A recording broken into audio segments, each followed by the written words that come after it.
All right, guys, we're back. It's been 20 minutes. Commissioner Silver is taking the podium for his opening remarks in just a few minutes. Mike, we are geared up and ready to go.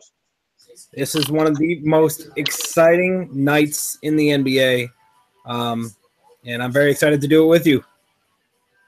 I'm excited to do it with you too, bud. And you know what? I think the NBA draft is the most fun out of all the drafts because, I mean, I don't really follow the NHL, so I don't really care. But you know, all the other drafts, the baseball draft especially, and even with the NFL draft, unless it's a quarterback, these aren't guys that you get to see right away. And they're not guys who are going to make, you know, home run changes to a franchise right away. MLB draft, if you ever see the guy, could take 2 or 3, maybe even 4 years.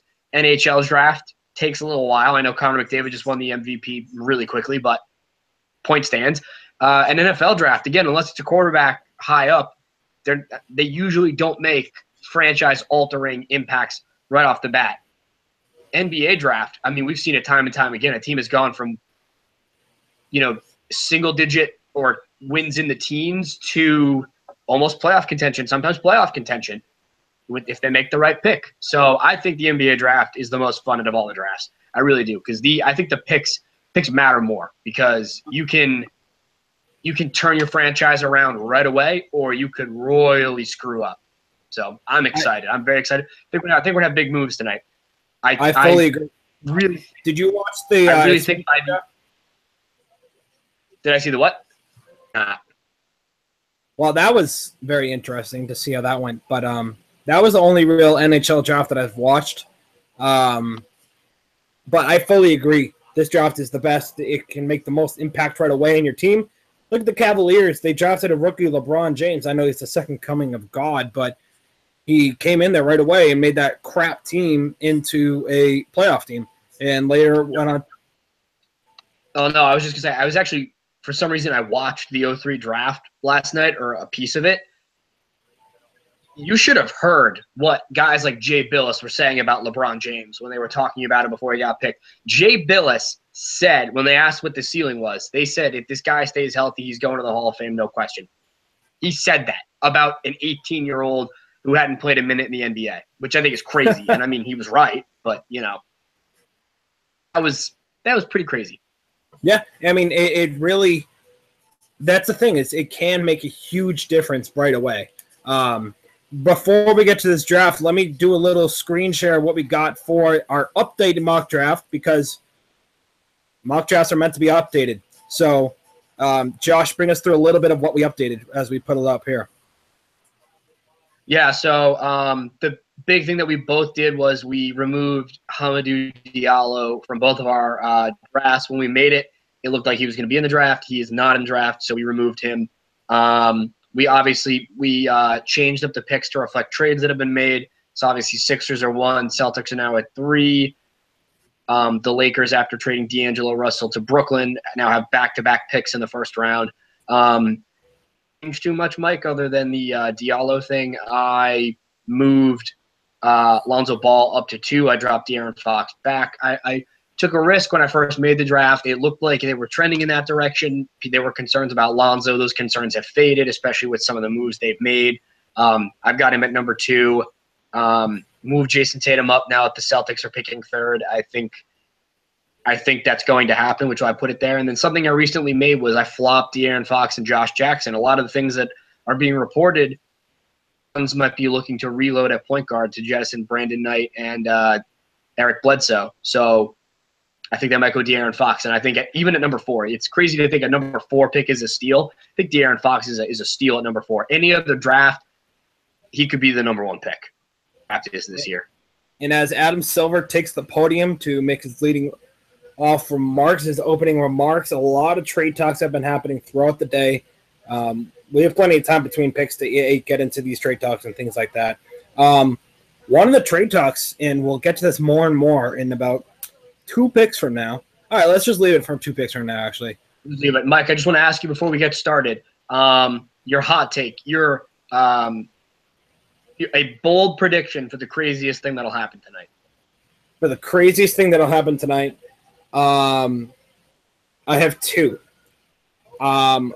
One would be that the Celtics are going to fleece the Knicks for Kristaps Porzingis. Ooh. Another one is that I think the Portland Trailblazers can have the opportunity to make a big trade in this draft. They have 3 picks in the first round, which certainly can be used to put somewhere. I haven't heard any rumblings out of them whatsoever, but it's certainly a possibility. And then last but not least, Jimmy Butler on the move somewhere. It all happens tonight because free agency starts on the 1st. July 1st, yep. Yep. So he's announcing the first pick right now.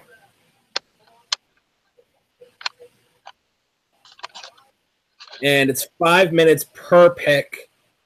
And I don't know why they just don't announce right away. 76ers officially on the clock. I don't know why they just don't announce right away what happens, but everything is... Yeah, I mean, we know what's happening. It's going to be Markelle Fultz. Quickly, my prediction for craziest thing tonight.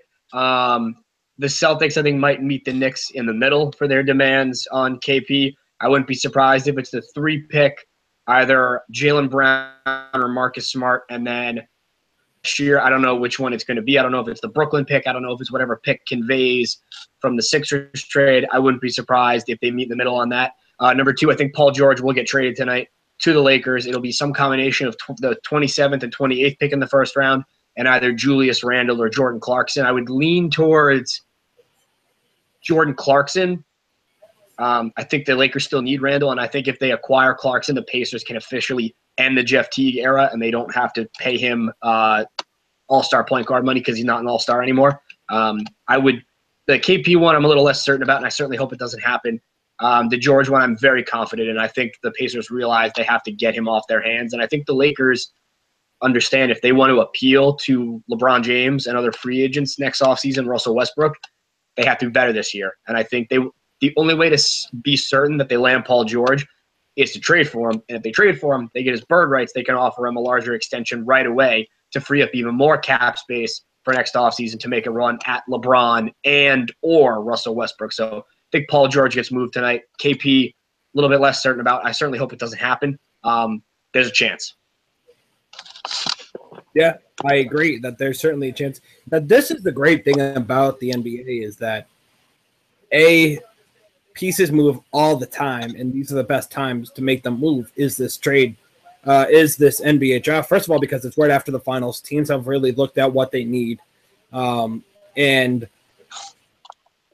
pretty much, I think it's the first official day for trades to be able to be made, right?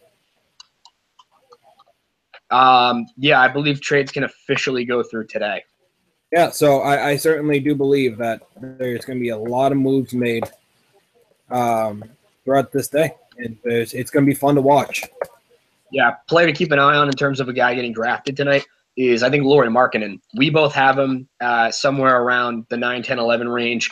I've seen him on mock drafts that have come out today as high as 6. I've seen him as low as 21. So it's all over the place in terms of the market for Lauri Markkanen.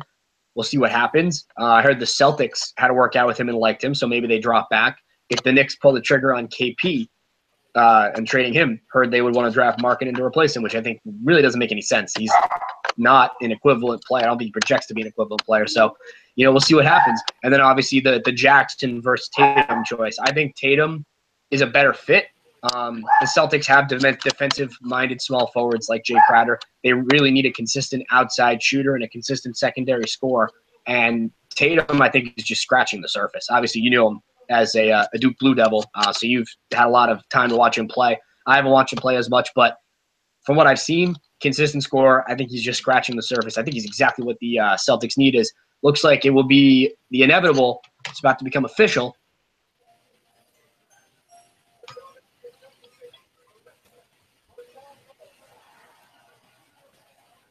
There we go. And there we go. Markelle Fultz officially is the number 1 pick of the 2017 NBA draft to the Philadelphia 76ers. He's been tied to this slot basically the entire year. We finally knew what team it was going to be, and Markelle Fultz is officially maybe the end of the process. Maybe it's time to stop trusting the process and time to start winning with the process. So there we go. And that's certainly going to be something interesting. And now you think about the 76ers, they already had Ben Simmons from the number 1 pick last year. They have now Markelle Fultz this year. They have Joel Embiid. They have Robert Covington. They're starting to really have good nucleus for this team, and certainly believe that Markelle Fultz will be a fantastic player for the Philadelphia 76ers. But now this is when the draft really starts to get interesting. This is when we assume Lonzo Ball is going to go to the Lakers, but you never know really what's going to happen. I'm hearing a lot about trades possibly going down around that number 7 pick from what I'm seeing online, but we'll get to that in a little bit. Now, one thing, Josh, from you, I want to hear, if I see that there's a trade being made, do you want me to say it right away, or do you want me to wait? Announce it, I guess. Announce it. It'll give us more time to kind of break it down rather than wait for it. All right, so already right away, because we don't really need to talk about Markelle Fultz because we've already talked to him about him for weeks. So it looks like from Mark Stein of the Worldwide Leader at ESPN, sources say Minnesota's offer to Chicago for Butler was expected to include the number 7 pick, Zach LaVine, and Chris Dunn, but they're very close to getting there's a lot of reports about that getting done between Minnesota and Chicago. That's a haul. That is a whole lot. Wow. Let me go back into his tweets. I can't really tell if it's one of those tweets where this is happening right now or if this was what it would be. But there. All right. So KC Johnson, who is the Chicago Bulls reporter for the Chicago Tribune, is saying the Bulls are getting Zach LaVine, Chris Dunn, and the 7th pick for Jimmy Butler. He's saying it's done? He is saying it's done. Wow. That's a... They stuck. I don't know. Right off the bat. I don't know how I feel about that. That is... I mean, look, Chris Dunn had an underwhelming rookie season, but certainly... Yeah, I just got the alert, too. It's done. He had an underwhelming rookie season, but, he's young. He's only 19. Zach LaVine, I thought, was a great piece going forward for him. And now, they don't have a starting point guard with, future upside on their roster anymore. It's Ricky Rubio, who they were rumored to be looking into dealing anyway going forward. So they move. Certainly, I think it's a defensive upgrade at the 2 guard. That starting lineup, I guess it would be Rubio. Butler would probably put it 2, I assume. Wiggins, Gorgie Zhang, and then Karl Anthony Towns. That's a nice lineup. And if they can add free agents, I know we talked about Andre Iguodala as a potential fit there. I mean, look, I had them in the finals in the next few years. That would certainly expedite the process. That is a big price to pay, though. The number 7 pick, who knows what that could turn into. That is a steep price to pay, but what it's going to do for the Timberwolves is it makes them, instead of being a potential, free agent destination because they're brimming with potential, this makes them, in my opinion, a legit free agent destination because you have potential and you also have a proven, in my opinion, top 15, maybe even top 10 player in the NBA in Jimmy Butler, who is a veteran. We know Thibodeau loves his veterans, plays hard, gets to reunite with his former head coach. If they can do something in free agency, and I'm talking something big, I'm talking Paul Millsap, maybe Blake Griffin. I think Millsap would be a better fit. They can add a Paul Millsap type player to that starting lineup. Damn. I So I agree with everything you're saying. As the Lakers have about 45 seconds to put in their pick, we both expected to be Lonzo Ball, but I would be shocked if it wasn't. yeah, and looks like they're showing him on TV right now. It looks like he's going. Looks like he's very. By the way, just wanted to.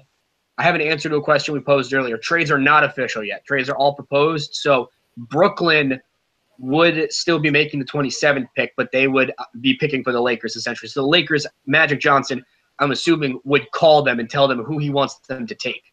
Right. And they'll take him. And then when the trade becomes official, instead of the draft picks being included, it's just whoever was taken there.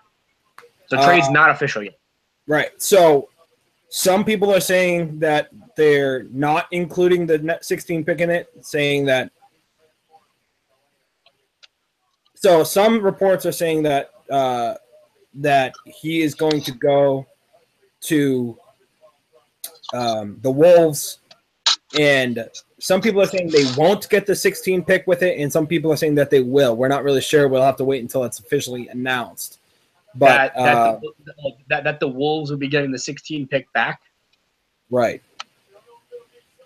See, I don't know. I guess they could go another big man there to stock up at the power forward position. But what they would really need for me is, a point guard. If they could have somehow found a way to trade maybe a future first-round pick as opposed to the number 6 pick, because one of those point guards I think is going to be left at the number 6 pick. But, it is what it is. As the commissioner is at the podium right now and willing it into existence. To will it into existence, it took a lot longer. They took it way down to the wire for really no reason. Lonzo Ball officially a Los Angeles Laker. Oh my God, this is going to be incredible. This is going to be gold. I love LeVar Ball's tie. I love it. It is black, and then it has in gold. It's got just the BBB for Big Baller Brand. That's a tie. That is a nice tie. Yeah, I'm a big fan myself. Yeah. So I love this fit. I love this fit. I don't know. I like it. I mean, I think it works. Perfect. Yeah, great player. He's a big guard. Could you imagine him dishing to Paul George and potentially LeBron James? I think that would probably be absolutely incredible. And next year in the pick and roll with a guy like Brook Lopez, that's pretty nice. That's pretty nice for the Lakers. So now, we already said this once, but we thought Fultz and Lonzo Ball were going to go 1-2. Now it starts getting going. The Boston Celtics on the clock, traded from 1 to 3. They got the future pick from the Lakers 2 through 5. And if that doesn't fall between there, the 2019 Kings pick. So now the Celtics, decision time for them. Where are they going to go for their first round pick? You and I both have what's his name? Jason Tatum. I can't even believe it. I love Jason Tatum and I can't even remember his name. Lonzo Ball going to the Lakers. Now, Jason Tatum is expected to go to the Celtics, but do you agree with that pick? Do you think that's the best pick for them over Josh Jackson? I do. 1 second. 2 quick things. Number one, Jalen Rose just compared Lonzo Ball to Ricky Rubio, so all you YouTube commenters, looks like I'm not the only one. Number 2, Casey Johnson and Mark Stein confirming that the number 16 pick is on its way to Minnesota in the Jimmy Butler trade. That's a little better. And Bleacher Report has also just officially confirmed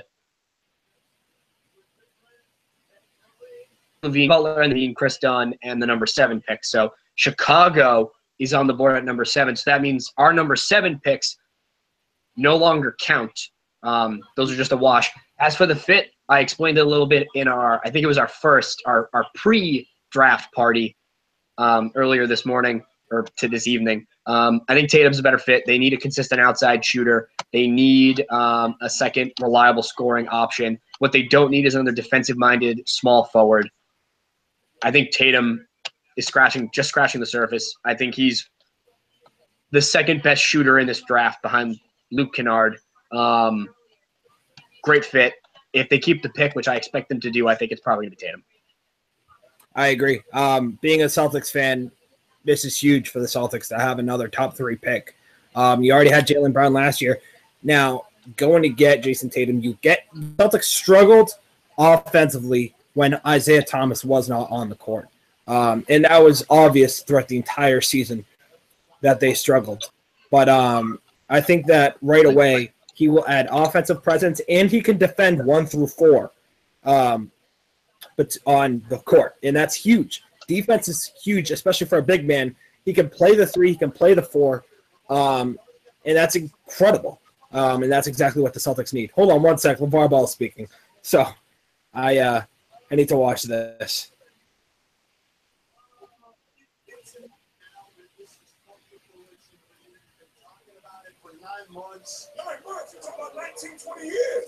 By the way, they just flashed a telling statistic. Isaiah Thomas, only player on the Celtics last year to score over 1,000 points. 1,000 points over 82 games is basically 12 points per game. So I think that just kind of demonstrates their need for more consistent scoring.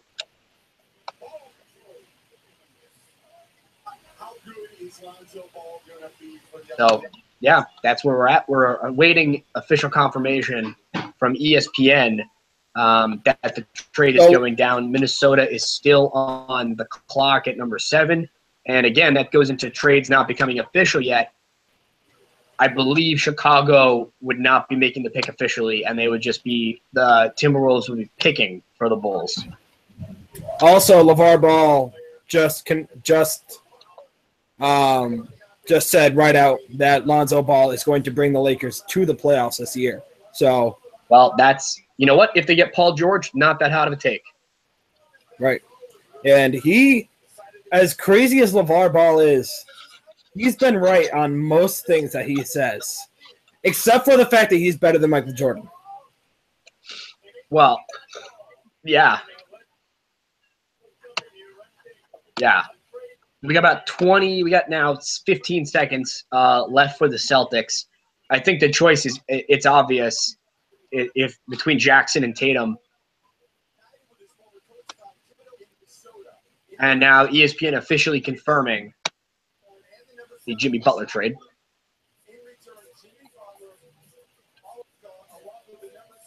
All right, so that's not as bad as it would have been had there not been any number 16 pick going back to – or 16 pick going back to the Bulls, because that would have just been an absolute fleecing. But yeah, I think overall, I think it's a pretty good trade for both sides. Butler – So Jimmy Butler going to play for his former coach, Tom Thibodeau, at Minnesota. Absolutely.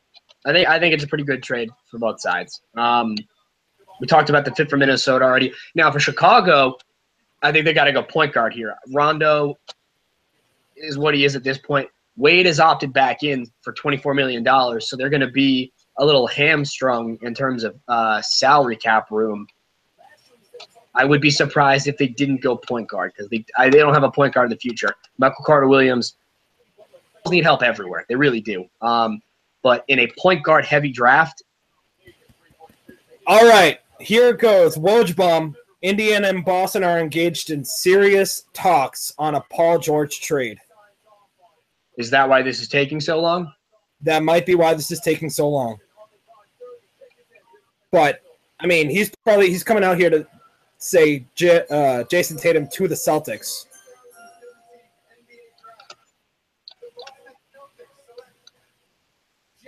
Let's go! Great pick. Now, who knows? Does Boston keep him, or are they picking for Indiana here? See, now we don't know. We don't know that. And we ride with Woj because he will tell us all. But, my goodness, this is going to be insanity if the Celtics go and get Paul George.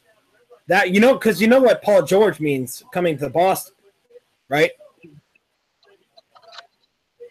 It means that they're on par with Cleveland. It means that they're going for it, and I love it. Danny Ainge has been sitting on these picks for years.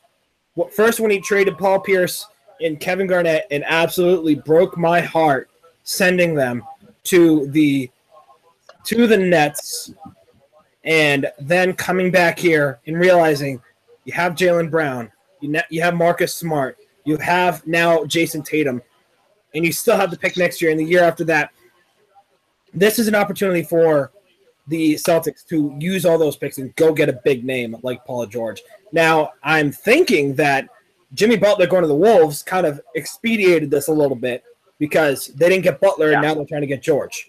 Yeah, and I think they definitely have to go all in. Fit-wise, Paul George is the guy to go for, but everything else in consideration, he's not re-signing. He's not going to re-sign. So what kind of package does it take to get him for a year? Is it going to take Jason Tatum? I honestly, giving up a guy who, could be a stalwart for you at the 3 position for 10 years for a year of Paul George, where I think all Paul George would do if that was the only move they made. Now, granted, they might make other moves, but if that was the only move they made, would put them on the level of Cleveland and could get them to the NBA Finals, but certainly does not defeat the Golden State Warriors. So is it worth giving up a potential asset for 10 years and whatever else it might take for a year of a guy who is not going to win you the NBA Finals? Yeah, and that's the question, because, you go and get – if you do go and get Paul George, you kind of pigeonhole yourself. You're saying if you get Paul George for 1 year that you are going to go and trade for that year. You are expecting that Paul George might like you enough to stay, but for the Celtics, you would be giving up a lot for 1 year, and it's a bold move to go and get Paul George. Which is why I'm shocked, and I'm sure we'll find out at some point what kind of discussions were had tonight regarding Jimmy Butler and Chicago. But the fact that the Celtics have all those assets and they were unwilling to outbid what Minnesota gave up. Granted, Minnesota gave up a lot, but overall, I think it's a good trade for both sides. The fact that Chicago wasn't willing, that Boston wasn't willing to pony up for a guy who might be a better fit, who is on a team-friendly deal, is under long-term control, who has not publicly said, I want to play for the Los Angeles Lakers. That was a much better fit for the Celtics. It would have opened up their window for longer, especially now that we know Cleveland might be done after next season. LeBron might leave. If that's the case, it's been rumored Kyrie's been reaching out to Team USA, teammates being like, if this happens, I might force a trade. Kevin Love is Kevin Love. So the Cavaliers might be breaking up very soon, but they still have next year to compete. We'll probably win the East again. Jimmy Butler would have been the move to make, because the year after, when LeBron's out west and Kyrie may or may not be there, the East was yours to dominate. So I'm sure we'll find out. I'm shocked that Boston was not willing to pony up with what it took. I think they might have been able to swing Jaylen Brown, the Brooklyn pick next year, and either the Memphis or Clippers first-round pick for the future. Right. That might have been enough to at least get close to finalizing it. And if it took an additional piece, it was still worth it. So I'm very surprised. I think that's a miss by Danny Ainge, even if they get Paul George. Yeah, and, well, of course, we'll have to wait and see what the deal is if they do end up doing it, to see what they do get back in return. Maybe do the Pacers have to add somebody else in to get the pieces from Boston, knowing that Paul George only has a year left on his contract?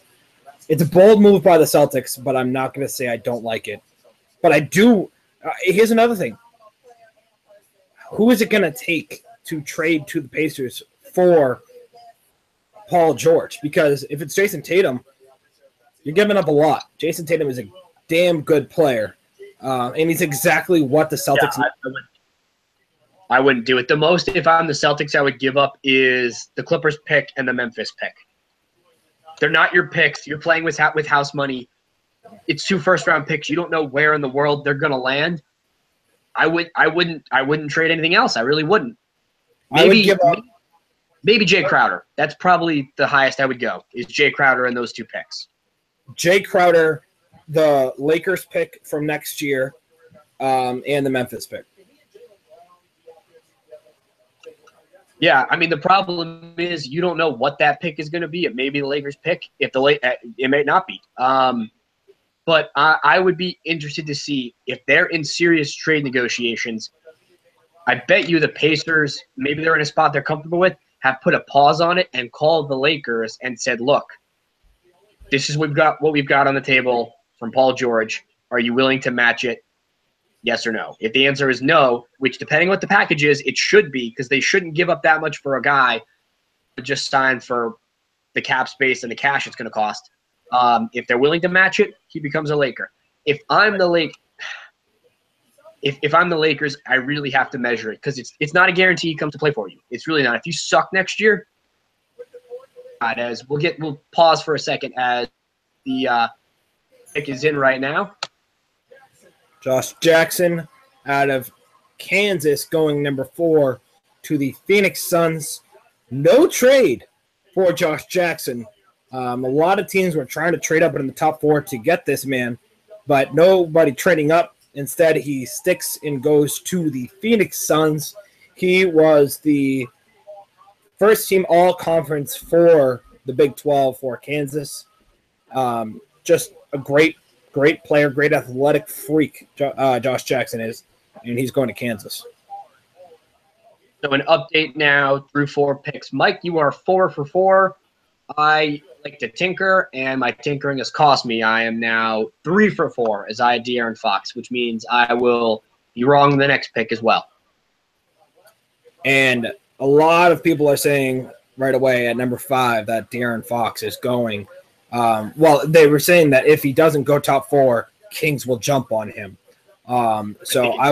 Absolutely easy decision. Yeah, I agree. And we'll see. I mean, he's definitely a good fit for them. There's no question about that. Sacramento needs absolutely everything. They finished 32 and 50. They have 2 top 10 picks, the number 5 and the number 10. Also have a second rounder. But it is a huge need for everything for the Knicks. Looking back at Josh Jackson, something that's underrated about him is his incredible vision on the court. Jaylen Brown is comparing him to Andre Iguodala, and I don't disagree. I think that's an incredible comp. My one problem with that, Iguodala is a very good shooter. To this point, Josh Jackson's not. He's young. He can work on it. It's not like he has a broken jumper where his form won't work in the NBA. He has a good I think it was just a confidence issue, and he admitted to that much today on the red carpet. Right. So, by the way, shout out to our lone viewer, Annie and her dog, Rudy. Hi, guys. Thanks for watching. Hey, guys. Nice to let you hear from me. I was about to say nice to see you, but I can't obviously see you. So, you can't see him. No, cannot absolutely see them whatsoever. So Josh Jackson, number 4 to the Suns. Then you look at the Suns team right now and how – hold on one sec.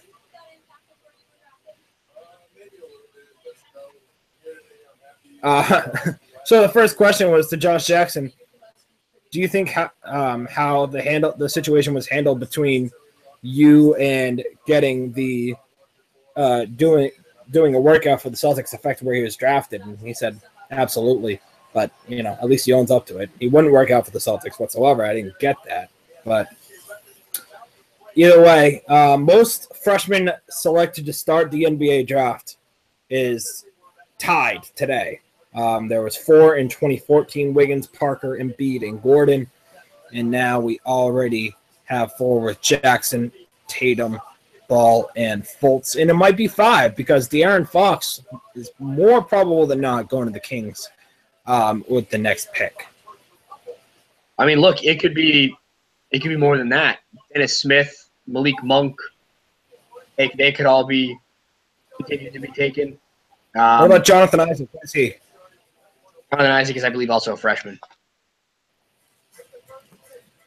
Jonathan Isaac is another guy whose stock's kind of been all over the place. There are some concerns about him. People don't really know where he could go. He was rumored as a potential fit for the Timberwolves. Obviously, the Timberwolves are not picking at 7 anymore.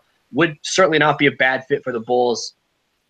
I think the Bulls will probably go point guard. So, Isaac's availability, how does that shake up the lottery. He's not going to get past the lottery. So how does that shake up the lottery? How does that move around some of these? It's going to impact some of these, second-tier big men, guys like Zach Collins.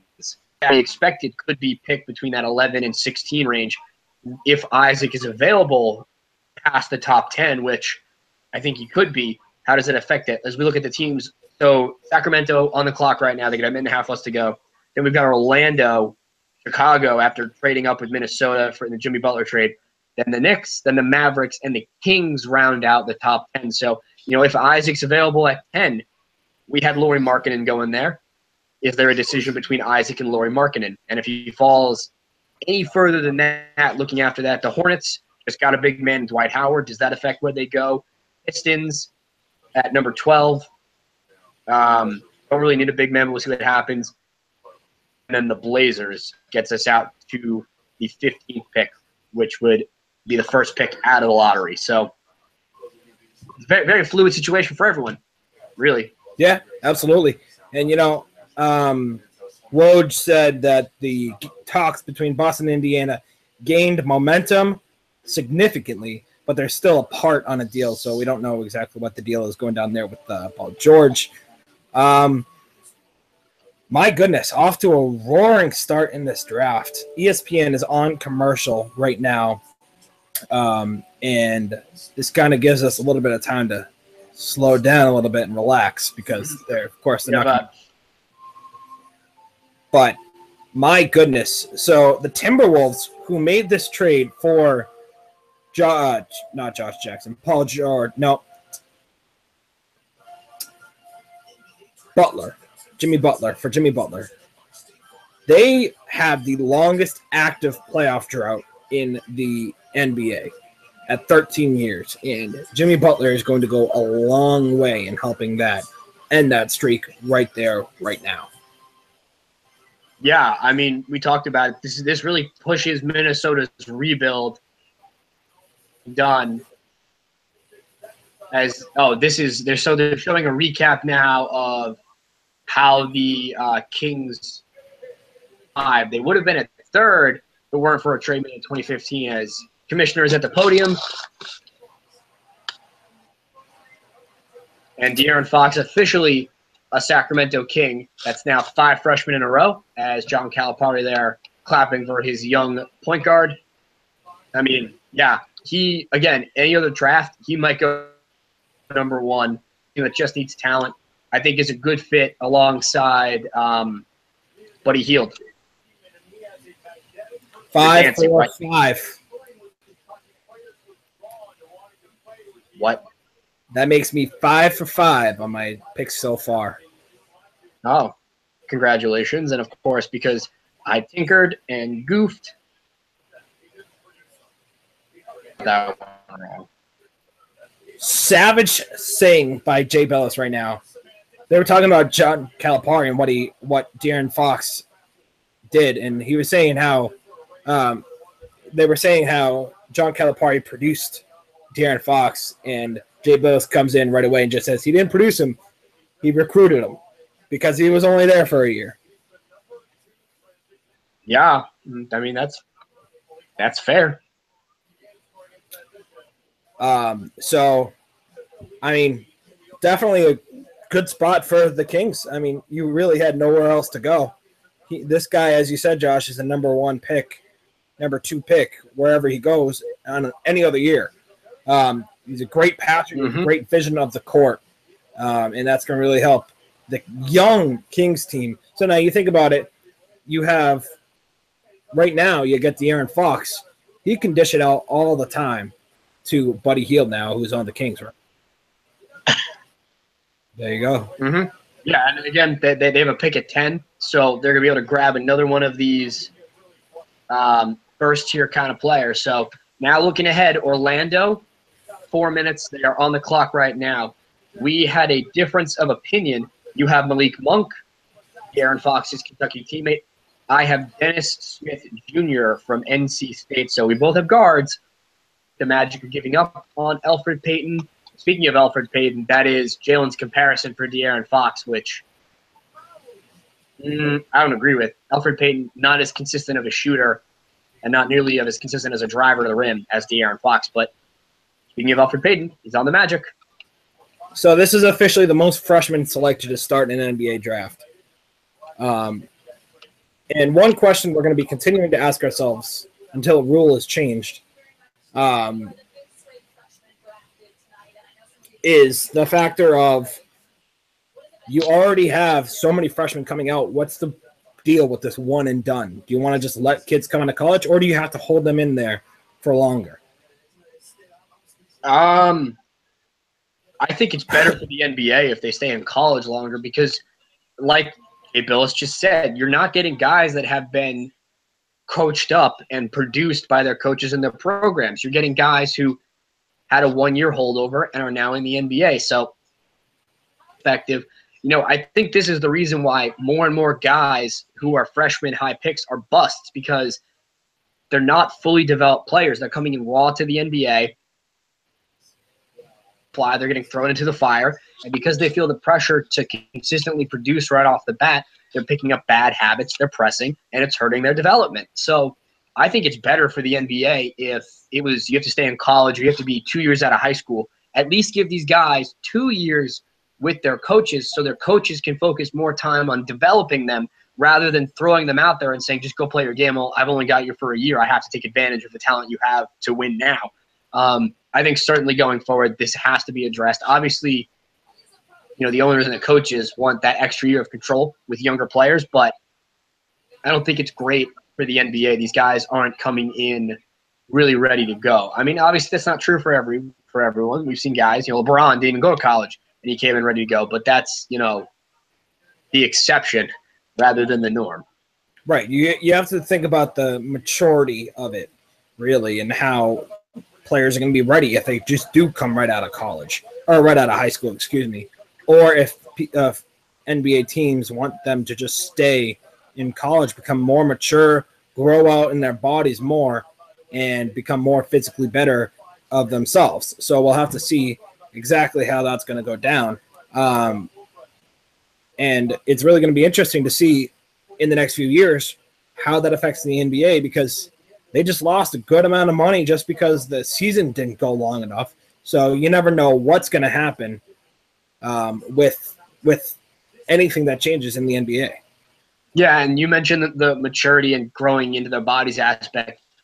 Jay Billis was on Mike and Mike on ESPN New York this morning, and he said, it's so hard to project 18 and 19-year-old players because they're still growing. They're still developing. They're still growing into their bodies. So I think it'd be easier for the NBA to scout and project players if they were older, if they had developed a little bit more. So things that we have to watch is you have a weird look on your face. You stop that. So Ben Simmons, I don't know if you saw this yet. He tweeted crazy pills because of Lonzo Ball getting drafted second. Joel Embiid then quotes it and says, please dunk on him so hard that his daddy runs on the court to save him. Well, Ben, to do that, you have to play in a game first. So, well, Joel Embiid just found a way to my heart because that's hilarious and I love it. But regardless, so now I am 5 for 5. You are 3 for 5 on our pick. Yep. That tinker ruined me. Orlando's got 2 seconds left, by the way. Right, their pick is in. We'll see. We'll wait until we see what exactly they do. They look pretty good at forward. I mean, they already have Vucevic and Gordon. They only do the exact same thing each. And they also have, Terrence Ross, right, as their small forward?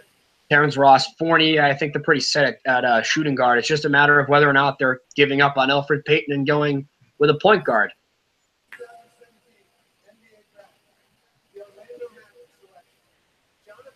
Wow. What? So the Orlando Magic have drafted Jonathan Isaac out of Florida State, who neither of us had going at number 6. We both had them going guard. Instead, they go with the small forward, Jonathan Isaac. My goodness.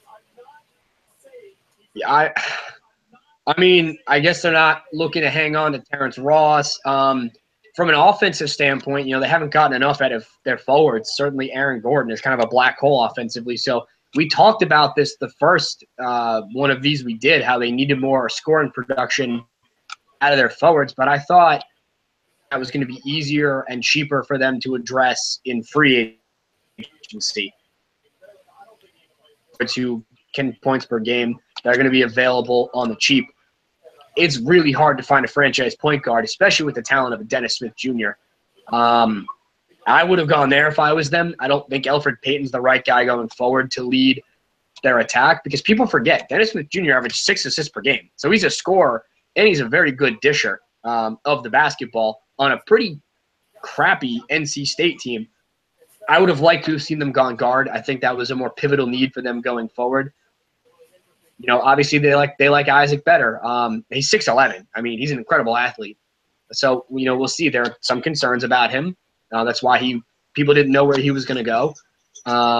Rookie GM in Orlando, so this is his first draft pick. So, you know, he's going to be evaluated for a while based off of this pick. So he better hope it's a good one. Right, and you know, I'm watching through ESPN. Now, Jonathan Isaac wasn't the greatest shooter at Florida State. Only averaged about 12 points a game, but he can do it all. He can score when he has the opportunity to. He has a good touch, which can be worked on for more consistency. He averaged about 8 rebounds a game. He also is a good shot blocker. He's an athletic freak. He has a 7'1" wingspan. And that's really what they're relying on. They're relying on him to grow with this team. They know they're a young team, not ready to really compete yet. But they think Jonathan Isaac is good for the future. So why not? I mean, this is going to be certainly a big point of the Magic as their new GM really makes his first pick, as you said. But so now I'm looking to the number 7 pick, the Minnesota Timberwolves picking for the Chicago Bulls. Now we really have to wonder what is going on here. What are the Bulls trying to get here with the number 7 pick? Malik Fox is still on the board. Malik Monk is still on the board. Dennis Smith Jr. is still on the board, but the Bulls, I wouldn't think they're going to go guard here. I wouldn't think they're going to go with a guard because you already have multiple guards, as in Dwayne Wade and Rajon Rondo. I know they're getting older, but still, as ESPN is talking about, the Timberwolves trade Zach LaVine, Chris Dunn, and the number 7 to the Bulls for Jimmy Butler in the number 16. So now the question is, who are the Bulls going to take here? You wouldn't think they're going to go guard, right, Josh? Yeah, I mean, they're getting 2 guards back. If they weren't getting 2 guards back, I'd say point guard, but obviously they're getting 2 guys back who could play point guard. I think they got to go big. I think Lauri Markkanen is a name that would fit. They need help down low.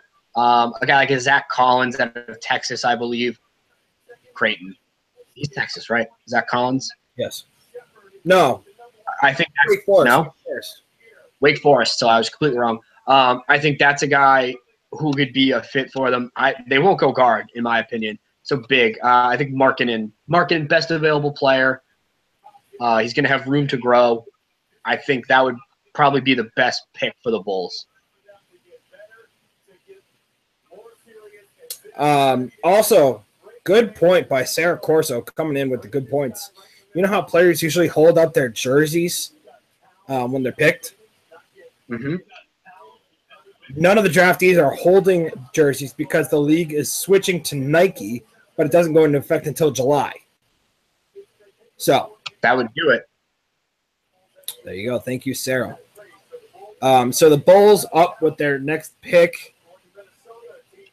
Tom Penn was just talking about the Minnesota Timberwolves and what they have with Jimmy Butler coming in. It's a nice team. My, oh my, that expedites the process a lot. Absolutely. And again, we talked about it already. That's going to make them a free agent destination. They're a consistent power forward. No offense to Gorgie Jang. I think he's a great player. I don't think he's a starting caliber power forward on a playoff team. A guy I keep talking about, Paul Millsap, would be an incredible fit there if he decides he wants out of Atlanta. I know they were discussing potential sign and trade opportunities. You know, if he just wants to go to Minnesota and he doesn't want them to lose any assets in a sign and trade for him, you might just go. He's at the point in his career where he's kind of made all the money that he's going to make. He's not going to get a max contract this time around, so he's a guy who could be going to Minnesota. Andre Iguodala, another guy if they wanted to play real small ball, like probably too small to work, but a guy who can come off the bench. But again, for Chicago, what are they going to do? I think they're probably going to go big because it looks like they probably have the backcourt set with Dunn and LaVine going forward for the next couple of years. Yeah, and I certainly think this is a good spot to fill in that the bigs that you have. I mean, realistically, who do you have is the real question. At the power forward and at the center position, you have Robin Lopez as the center position, who is really just crap. And then Bobby Portis not holding up to what he expected to be. Nikola Mirotic is another player in the Bulls system, but Mirotic could be a big help in training a little bit of Markkanen because their games are fairly similar. Markkanen is a little bit more inside and big in a better forward himself, but we'll really have to see where this one goes. Here comes Adam Silver to the podium, and the number 7 pick for the Minnesota Timberwolves is selecting Lauri Markkanen out of Arizona to go to the Chicago Bulls. So Bulls get Markkanen, LaVine, and the last one was Dunn. Thank you. The Bulls get Markkanen, LaVine, and Dunn for Jimmy Butler and whoever the Wolves take at number 16. Yeah, I think that's a pretty good haul for a guy like Jimmy Butler. Guy's on a team-friendly contract, a couple of years left. My big question, so Dwayne Wade informed the Bulls he intends to pick up his $24 million player option. I don't know if he physically signed a piece of paper saying he's going to do it or if that's just a gentleman's word. But now that Jimmy Butler is gone, if it was just a gentleman's word, does Dwayne Wade opt out? Because when he sat down with Bulls front office staff, he said, I'm not sticking around for a rebuild. As Mike, your eyes just went wide. Holy no. Please no. Why? All right. Woj bomb. Where is it? All right, this is a little confusing because Sports Illustrated tweeted this and it doesn't seem right. So let me hold on. Keep talking. Oh my God. So yeah, I mean, while you figure that out, it'd just be interesting to see what Dwayne Wade does if he had just made a gentleman's commitment. If he opts out and goes somewhere else, Cleveland, hint, hint. Yeah, I mean, on the clock, my Knicks, boy, oh boy. There's a lot of talk about Frank Ntilikina, the kid from via Strasbourg. He was actually given the highest odds, according to whatever formula they used, to be an all-star, but also the highest odds to be a bust. So I would love Malik Monk here or Dennis Smith Jr. Just please not Ntilikina. I know they've hit the international pool before and hit a home run with Porzingis, and I'm very afraid they're going to do it again. But what is it, Mike? You seem very beside yourself. Oh, that was insane. All right. The fake Woj accounts really got me this time. Yeah, it was a fake tweet by a fake Woj account that people really started retweeting, and I was scared as hell. What was it? It was saying that the Celtics have agreed to trade Tatum, Bradley, and Crowder to the Pacers for George. Yeah, that would not be good. No, but fake account. Thank God. Fake news. That would have been awful. Oh, all right, man. Just taking a look at our board right now. Huh?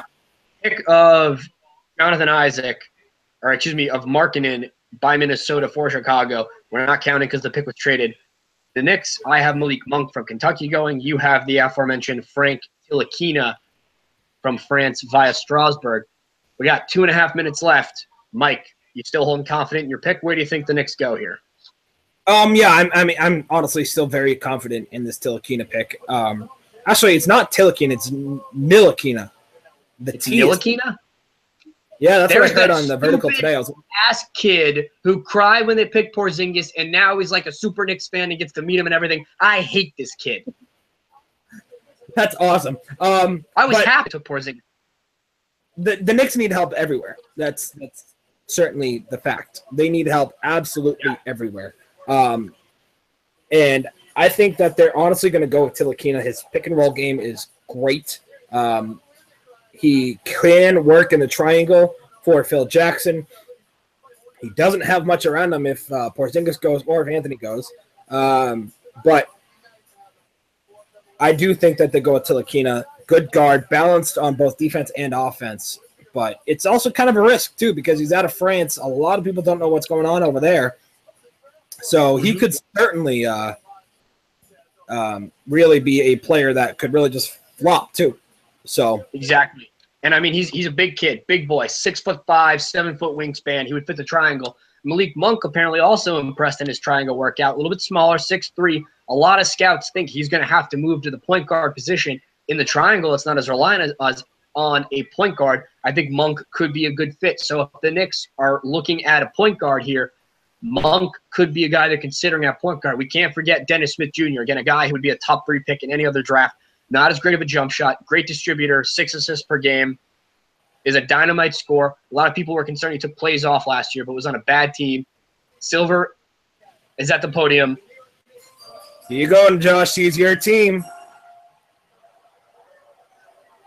Ntilikina. Damn it! Josh.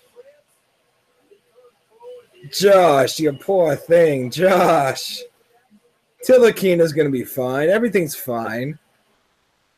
Phil Jackson isn't absolutely killing the Knicks, but he is. You poor thing.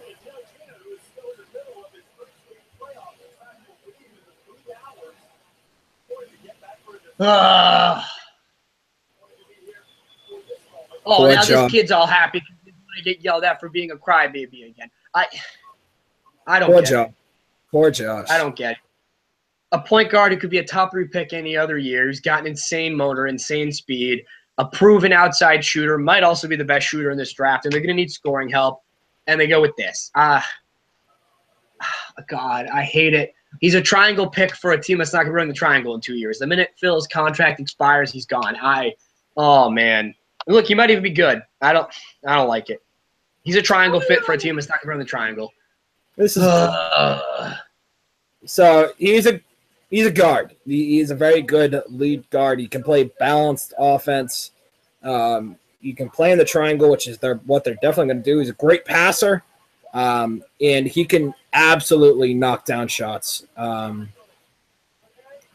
can, but we'll see how it goes, man. We'll definitely have to watch and see how this one goes because the Knicks are a absolute crapshoot. So you're never really sure what's going to happen. I mean, my big concern is, he didn't play a whole lot of minutes for, albeit a veteran-laden team, but guy who couldn't crack more than 15, 16 minutes per game for a team in Strasbourg in the French league, which is probably maybe the 3rd best league on the planet. I mean, obviously it's the NBA, and then I would say the Spanish league is probably next, and then it's a jumble of all the European leagues. So I don't even know if that's the 3rd best league on the planet, but that's very disappointing. I think George Hill is a little ambitious of a comparison, especially because he compared Jonathan Isaac to what's his face, AK-47, Andrei Kirilenko. I know the Mavericks really liked Ntilikina, however the hell you say it. They'll probably go Monk here, but I'm very bummed. I'm bummed. Also, Annie is hoping that you don't have a stroke. I'm bummed. Well, all right. Well, you're bummed, so the Knicks fans don't like this pick. But then again, ESPN Analytics presents 59% bust potential for Frank Ntilikina. Highest for the projected lottery pick. Also, low-key, that is the stupidest thing I've ever seen for a stat. Go ahead. Yeah, how do they exactly how do they do this? I mean, he's also apparently got the highest all-star potential, but based off of what? What does this mean? I don't know. I don't understand.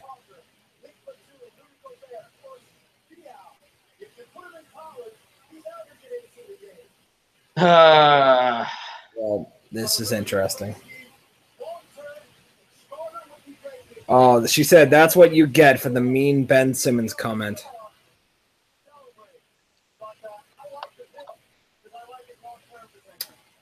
There you go. So Mike Niddle gets another pick right. I am now 7 for 8. 3, 6 4, for 7. 5, 6 for 7, and Josh is 3 for 7. Good. We never discussed, by the way, what is on the line here? What is the final outcome of this bet? I don't know. This is a kid's show, so we can't get too much into it. But what are we thinking? I don't know. A cookie? Huh? Loser cookie? buys the other one dinner when we get back to school, like wings or something. That's fair. Okay, I can agree to that. All right. Loser buys the winner wings. That's fine. Sounds good to me. So now it looks like the Mavs are up next. They need explosiveness. They need speed. And when I think of that, and they need a guard, like a point guard. When I think of that, I think Dennis Smith Jr. 100% of the way. 100%. Only reason I didn't have him here is because I thought he'd be off the board earlier. They just flashed a stat. They were last in fast break points per game. Guy with a high motor. They need a point guard. Guy who can dish it. Downloaded Dirk, so you're going to be right again. And Seth Curry is probably better off the ball. If this is right, oh, man, I am good.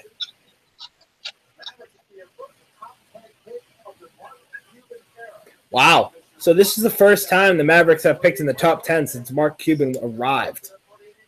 They're always the playoff team. Well, they haven't made the playoffs since 2011. Hey, Dennis Smith Jr. going to the Dallas Mavericks. Another green box from Mike Niddle. How fantastic is this? And another red one for Josh McCauley. You know what? We're both going to be wrong with the next one, so I can live with that. I get one back. Not really. We stay the same differential, but you know what? You get another red on the board. We both had Lauri Markkanen, number 10, to the Sacramento. So what are we doing about Oh yeah, all right. So we cancel out Jonathan Isaac at number 7, but we're both wrong on number 10 with the Kings because we went earlier, right? Correct. All right. So Dennis Smith Jr. is a prototype point guard. He is explosive. He can do pretty much whatever he wants with the ball. He's fantastic in the pick and roll. He's an athletic freak. He can knock down shots when he has it. And my goodness, is he a great passer. And the Dallas Mavericks are getting a great pick in this. Oh, yeah. I mean, scoring's impressive. But the assist total, 6 assists per game in college on a pretty bad NC State team. That's impressive. Obviously, concerns. He's had 2 major knee surgeries not that long ago. Concerns about his attitude. Second half of the season off last year, but that was already after was essentially eliminated from the tournament, and their coach had been fired. Comparison: Steve Francis. A decent comparison. I think he's a little bit better of a passer than Steve Francis. I think it's a great pick. Again, a guy who would have gone number in the top 3 in any other draft is the pick at 9. Hell of a pick. Wish he was the next pick, but he's not. So Ntilikina is the official pronunciation.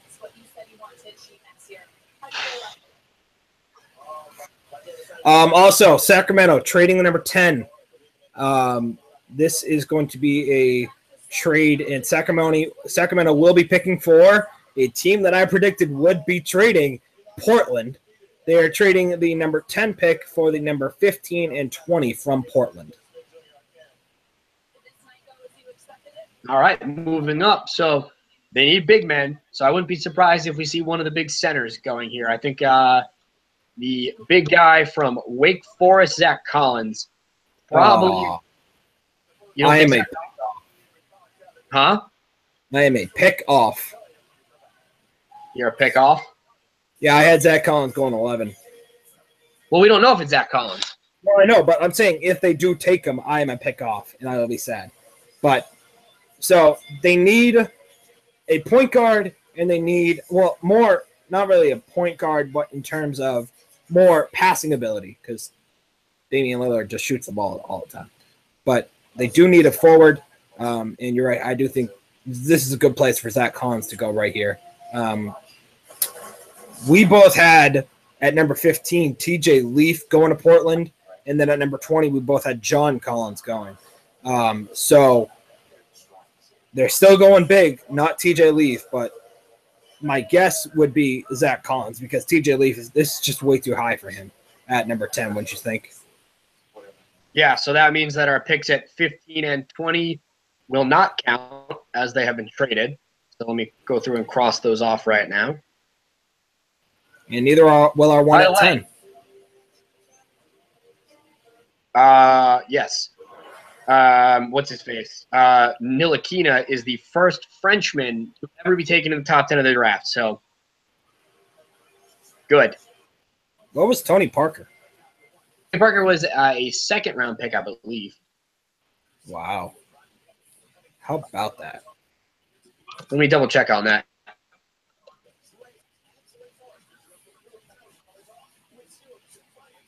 Second round or maybe late first round. He was the 28th pick in the first round in 2001. There you go. So I think when we were saying Zach Collins, we were thinking about the one from Gonzaga, not then there's John Collins from Wake Forest. I think we were confusing the two. Oh, okay. So Zach is the one from Gonzaga. John Collins is from Wake Forest. Zach Collins would be the one to go probably the top. Yeah, I would say Zach Collins. Clarify.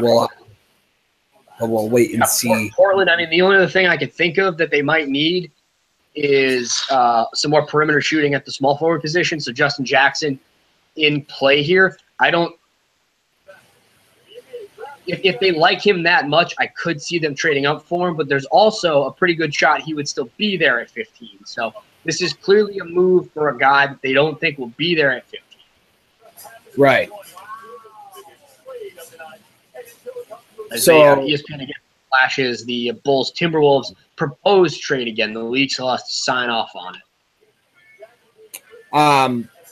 When I'm looking at this, the Sacramento Kings, they really need everything, but they especially need a big man. They just traded away their future, possibly Hall of Famer in DeMarcus Cousins, absolute superstar DeMarcus Cousins, for a bucket of balls because they couldn't get anything else. So I would expect them to trade them away and then take a big still later as well.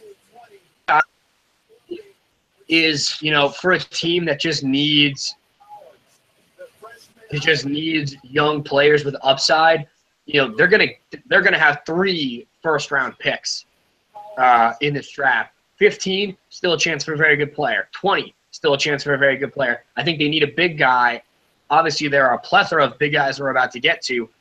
We talked about him, Wake Forest, Creighton, Texas. All these big guys are going to be out there. TJ Leaf, if you count him. So clearly Sacramento has those guys valued a little bit higher as the commissioner is at the podium. And the Kings will be taking Zach Collins, and again, his proposed trade rights to Portland, listed as a power forward, but we have him down as a center from Gonzaga, the runner-up from the NCAA tournament. I think it's a pretty good fit for Portland. They needed another big guy. We don't know if they're going to be able to keep Nurkic is the one they have, correct? Nurkic, yes. Nurkic. So I think it's a good fit. For a team that really all they need is pieces down low. The backcourt is set. They have some nice pieces around the perimeter. They needed to go big. They traded up, and they got this guy. I think it's a great fit for them. Yeah, I mean, there's really nothing else they really needed. They're not going to really get – I don't think Zach Collins is going to be starting for Portland, but I definitely think he's going to be a huge player off the bench. He's got a fantastic touch for a big man. Now with the Portland Trailblazers at number 10, not only can he shoot, but he had the second most blocked shots in a single season in Gonzaga history at the great number 69. So he's a nice player. Yeah. So we're moving on to number 11 now. That's the Charlotte Hornets, who have the number 11 and the number 31 pick. This is their 13th lottery pick in the last 14 seasons. My God. And so when you look at their lineup from last year, it was Kemba, Nick Batum, Michael Kidd-Gilchrist, Maurice Williams, and Tyler Zeller. They have traded Tyler Zeller, correct? I believe so. I believe he was part of the Dwight Howard trade. Yeah, so the Hornets traded for Dwight Howard. So now, are they still picking for their own pick, or are they picking for the Hawks? I don't remember. This is still their first pick. The only picks that changed hands in the Howard trade were second-round picks. But, Mike, we're going to throw a red one up there for you. You had Collins going 11th to Charlotte. I have Justin Jackson. I think they need some help outside behind Nick Batum. I wouldn't be surprised Malik Monk went here either. If you're Detroit, you have to be crossing everything. You've got to be, doing anything you can, praying that Malik Monk drops to you at 12. He's exactly what they need, a consistent outside shooter. And what his presence on that team would allow them to do is not have to overpay for a guy like Kentavious Caldwell-Pope as this team is in transition. So they've got to be praying that Charlotte will pass on Malik Monk. If not, Justin Jackson could still be there for him. Either would be a good fit. I think Monk is certainly the more polished and has a higher offensive ceiling. I would expect one of those two to go here to Charlotte. I have Justin Jackson going. And we'll see what happens as they have 3 minutes left to decide. Again, a team that made the playoffs 2 years ago, came into this year with high expectations, potentially a top 3, top 4 seed in the Eastern Conference, and they finish, I believe, 10 games under 500. They've lost a lot of good pieces. Lost Courtney Lee, a good 3-and-D player. Lost their backup point guard, Jeremy Lin, who had a great year. And Marvin Williams didn't have as good of a year as they expected after signing him to an extension. So they bring in Dwight Howard to offset the loss of Al Jefferson a couple years ago. So they have their big man, hoping he can revitalize himself. I think outside shooting's got to be the way to go as Nick Batum gets up there in age. Yeah, makes complete sense, honestly. And that would be Malik Monk. I'm slightly surprised that he's still on the board. I'm shocked. I didn't think he was going to get past the top 10. So whoever grabs him is going to get a value pick. We throw that word around, a value pick. Right. And that's what they're really kind of looking for, I guess. I mean, you're relying on Kemba Walker to do a lot of the work. But if you can bring in Malik Monk, he will take a huge load off of Kemba Walker and be able to take some of the pressure. Because you already got rid of Bellinelli. You have Batum sitting there, not really being able to do much. He's still getting old, and all he does is shoot the ball. And same with Michael Kidd-Gilchrist, who's going to cost a lot of money. So you think about Monk and even other players like that. I mean, not going to be totally crazy here, but I know Malik Monk is the name, but Luke Kennard is a pure shooter. And he could be another guy that the Hornets might be looking at because of how good he is offensively. Yeah, he definitely could be, as they just flashed their starting lineup from last year. It was Kemba Walker. They played Batum at a position at shooting guard, then Kidd-Gilchrist, then Marvin Williams, and Zeller. Zeller is gone. Dwight Howard will be in his spot. We'll see what they do. If they take a guy like Monk, they can move Kidd-Gilchrist to the bench, slide Batum back to his natural position. If they take a guy like Jackson, they could keep Batum at the 2 guard, and they could have Kidd-Gilchrist coming off of, or they could have Batum coming off of the bench, because Kidd-Gilchrist, the guy who can't really score, you want that second unit to have some punch. That's what Nick Batum really provides, especially as he gets up there in age. You want to save his legs. Again, don't expect them to go big here unless they really don't believe in Dwight Howard and they want to replenish. So that's something we got to keep our eyes on. Is they're down to 30 seconds left to go, but I would be surprised, and I think you would be too, if it's not a guard / forward, and by forward, small forward, probably not a power forward here. I think they like Marvin Williams. They gave him $12 million a year, so I would assume they like him. Right, and they certainly need that offensive ability. While we're waiting, they got about 15 seconds. Casey Johnson, who was the one to report the Bulls trade, said, in Bulls talks with the Celtics regarding Butler, the Celtics refused to offer the number 3 pick or next year's Nets pick. So they really didn't want to give up much at all for Jimmy Butler. Which is surprising. I would understand that for Paul George, not for Jimmy Butler. Jimmy Butler is a guy you pay for. Right, and so we'll see. They must really, really, really like Jason Tatum. Honestly. I mean, that's fair. I think they could have acquired Jimmy Butler without giving up Jason Tatum, as they're showing Malik Monk right now. So I think that might be where the Hornets are leaning. But I think that would have been worth it for Jimmy Butler. I think you could have found a way to have been able to keep the number 3 pick and still get Jimmy Butler. A combination of Brooklyn picks, maybe a Marcus Smart, a Jay Crowder, and some of those other first-round picks that you have accumulated. Obviously, next year, either the Lakers pick or you have the Kings pick the year after. Both could be high selections. You have the Memphis pick, which could be a high pick as they kind of slow down and start to rebuild. The Clippers pick, if they blow up, that could be a good pick. Again, I would have gone all in on Jimmy Butler. But we'll see what happens. Paul George is the commissioner is at the podium now for the Charlotte Hornets pick.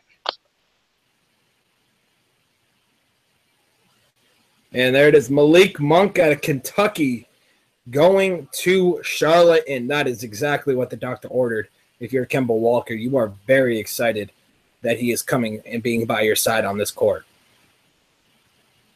Oh, yeah. 100% great pick. They need more outside shooting. This will allow them, as I've said, to move natural position at forward and to put Michael Kidd-Gilchrist with the second unit. Great pick.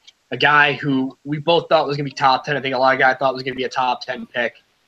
At 11, very good pickup by a Hornets team that's looking to contend next year. Right, and were they a playoff team this year? No, right? No, they started very poorly and couldn't dig themselves out of it.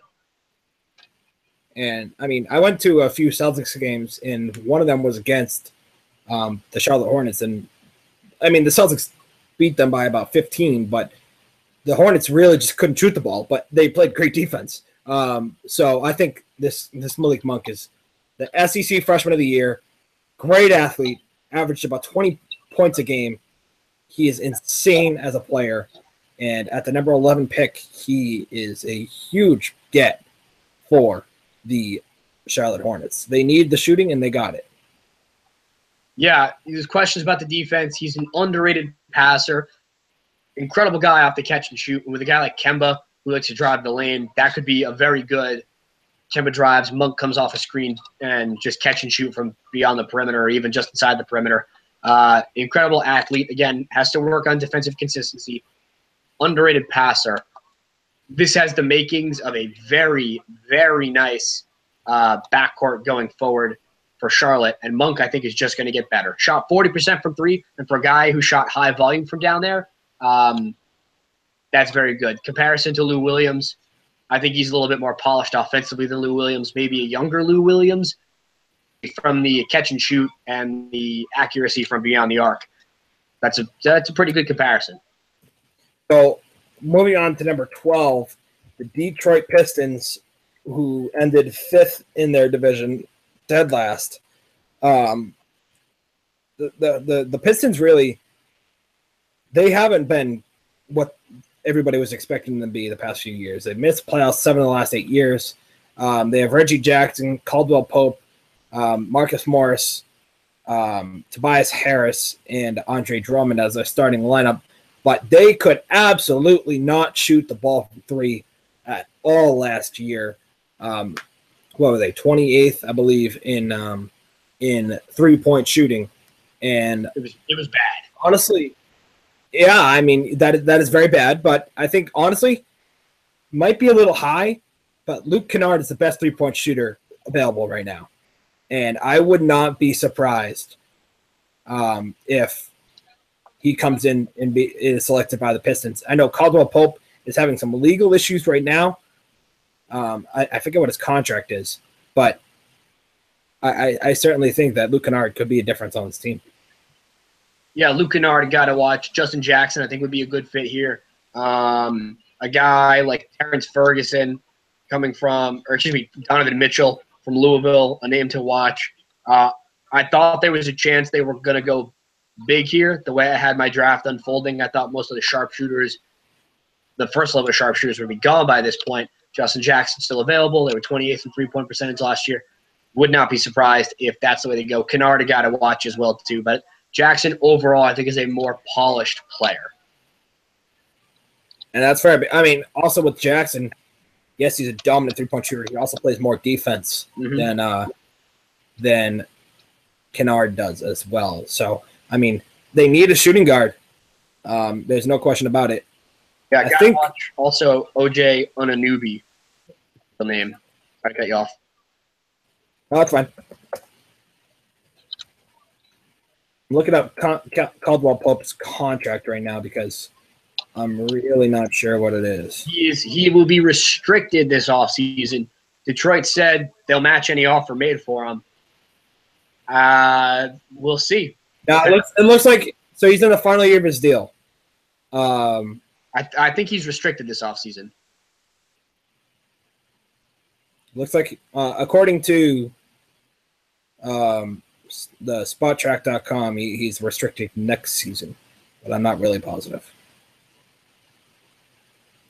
And so the Pistons select, as Adam Silver back up there on the court, he looks like a thumb.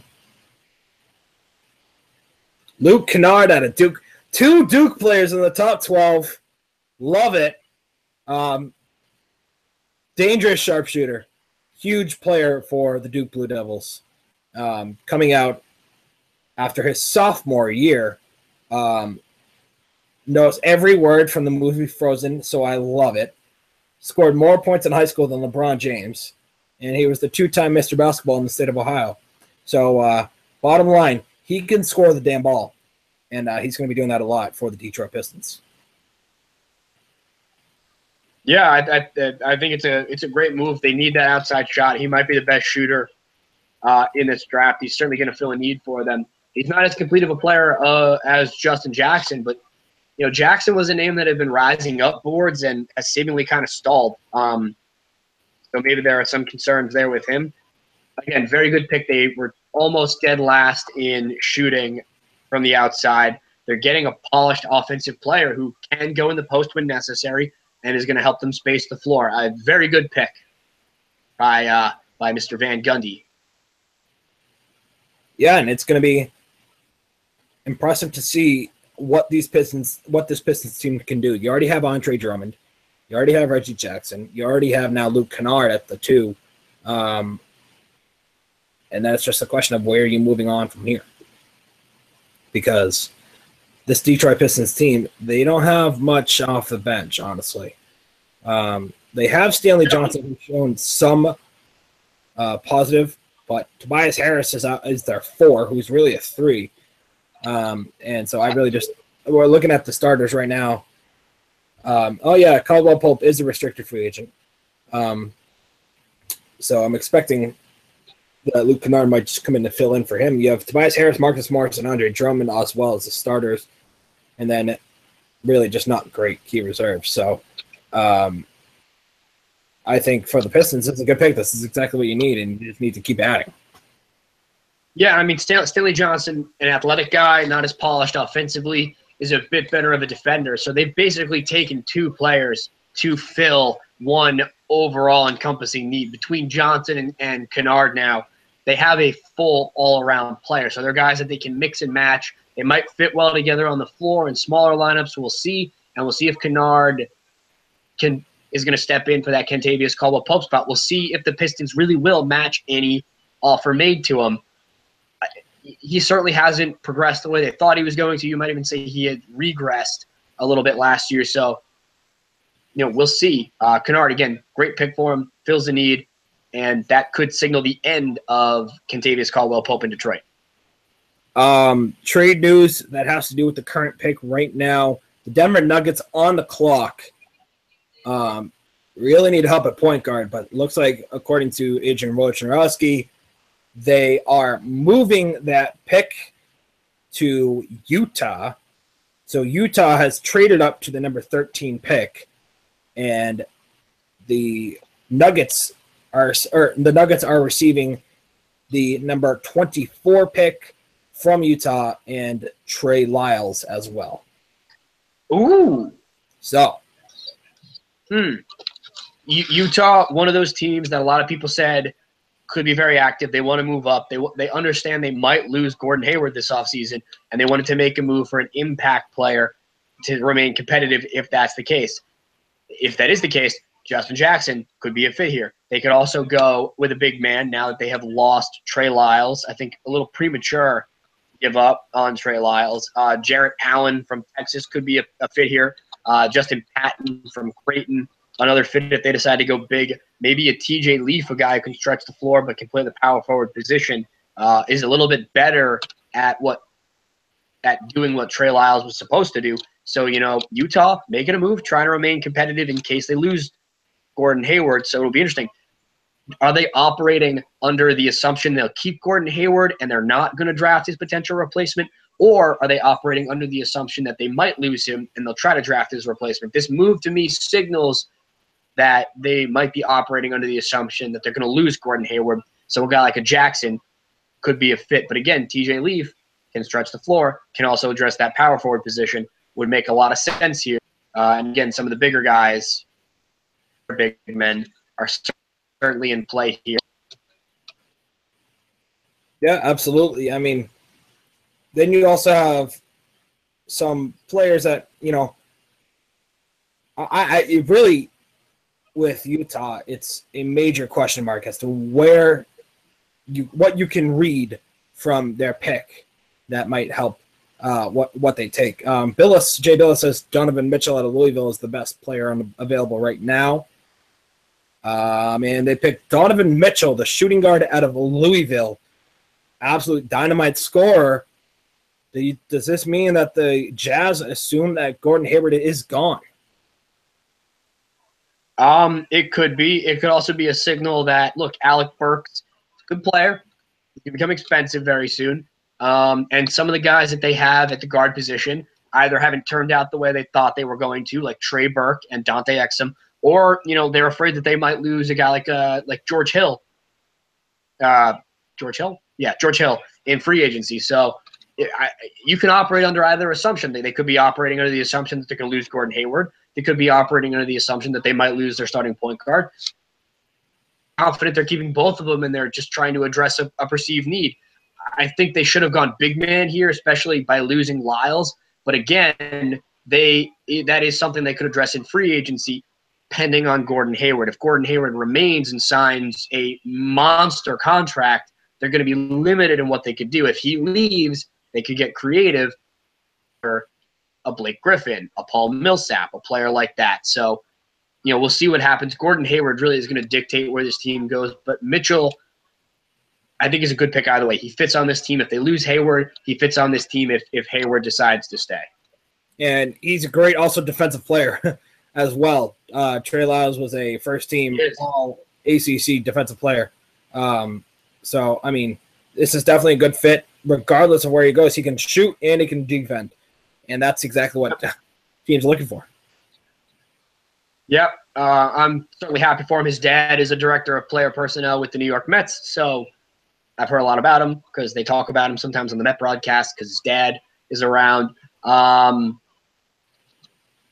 Yeah, again, the fit for the Jazz is good. Still pending, but I don't see any reason why this trade would not go through. And obviously, the Jazz wanted to be active, wanted to trade up. This is the guy that they have pegged as worth their efforts. Now we've got the Miami Heat on the clock. The last pick of the lottery, we both have OJ Anunoby, the shooting guard from Indiana, I believe. From where? OG Anunoby. what did I say? I said something OJ. different. OG Anunoby from Indiana University. Dion Waiters was the starting shooting guard in Miami, a team that made a surprise run almost to the playoffs, had the second best record in the NBA in the second half, went 30-11. Other than Justice Winslow and Hassan Whiteside, there aren't a lot of building blocks for the future there. Goran Dragic, we'll see what happens there. He almost got moved, and then they went on a run. Didn't move him. Pat Riley loves superstars, so don't be surprised when he is the first guy knocking on Gordon Hayward's door, knocking on Blake Griffin's door, knocking on Paul Millsap's door. If Dwayne Wade opts out, that bridge probably been burned, but might go there. And then don't be surprised next year if they're a player for LeBron James, if he decides to leave Cleveland. So, we'll see what happens there. I think OG Anunoby addresses a position of need.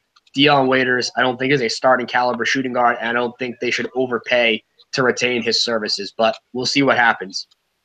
Yeah, I agree fully. The thing with OG is his injury history. He missed most of last year with Indiana with injuries issues. So, I mean, I don't think specifically that he's a definite to be picked up here with the Heat. But I mean, they played a lot of guards this year. Wouldn't be surprised if they go forward because they had Justice Winslow playing at the 4. They had the 27th ranked power forward starting spot in points per game last year. They could very well go big. Jarrett Allen out of Texas, still on the board. John Collins out of Wake Forest, still on the board. You have still Bam Adebayo and TJ Leaf, both still on the board. So there's plenty of big still available. Justin Patton's another one. So we really have to see. Harry Giles could even make the jump up. You never know. He's been a player that's either top 10 or just barely in the first round. He's been everywhere on draft boards. What this trade for Denver signifies to me, because the Denver side of it, I think they might put a call into the Pacers now because they found their potential playmaker next to who is it? It's which one's the one they have? I always forget. It's Nurkic. No, the guy. Jokic. They have Jokic. They wanted another playmaker guy who could play defense next to him. They got that in Trey Lyles. That makes a guy like the Manimal expendable. They have a bevy of shooting guards in Jamal Murray, in Gary Harris. They have Emmanuel Mudiay, who not turned into what they thought he was going to turn into. They have all these assets available. I understand it'd be a one-year rental. Maybe they can move one or two of them. Maybe the Manimal and that Utah pick at 24. If no one else is offering that much, that could be enough to rid Indiana of this Paul George issue. They could build around the Manimal. Maybe a guy like a Gary Harris and a pick or two. And then maybe all 3. Another deal that Phoenix and Denver had been like the Nuggets traded with Utah for Trey Lyles on the 24. But Phoenix and Denver were talking about a possible swap of point guards where Phoenix would send Eric Bledsoe and trade up to the 13 for Emmanuel Mudiay in the 13. So it would have been Mudiay in the 13 for Bledsoe. But instead, the Nuggets went with the Utah deal with Trey Lyles and the number 24 pick. Yeah, I think just the system that they run out there, it's less predicated on point guard. They needed another player down low with Jokic. Because of the way Jokic plays, he is so ball dominant. They can get away with having a less dominant point guard, and I think Mudiay kind of ruins that. Obviously, they weren't expecting Jokic to explode the way he did, but now they're gonna have to go forward with that. I would not be surprised if they make a move for a big time player tonight, and I think it would be tonight. Again, Paul George depends on how much it costs. I think Gary Harris, the Utah pick, and the Manimal, based off where Indiana is, and I don't think that's a very big price to pay for Denver. I don't think it is. I agree. I fully agree. So the Miami pick is in. Here comes Adam Silver. Again, very bad at the power forward spot last year. Where are they going to go here? The Heat select Bam Adebayo out of Kentucky. Wow. With this number 14 pick. I mean, you get your power forward.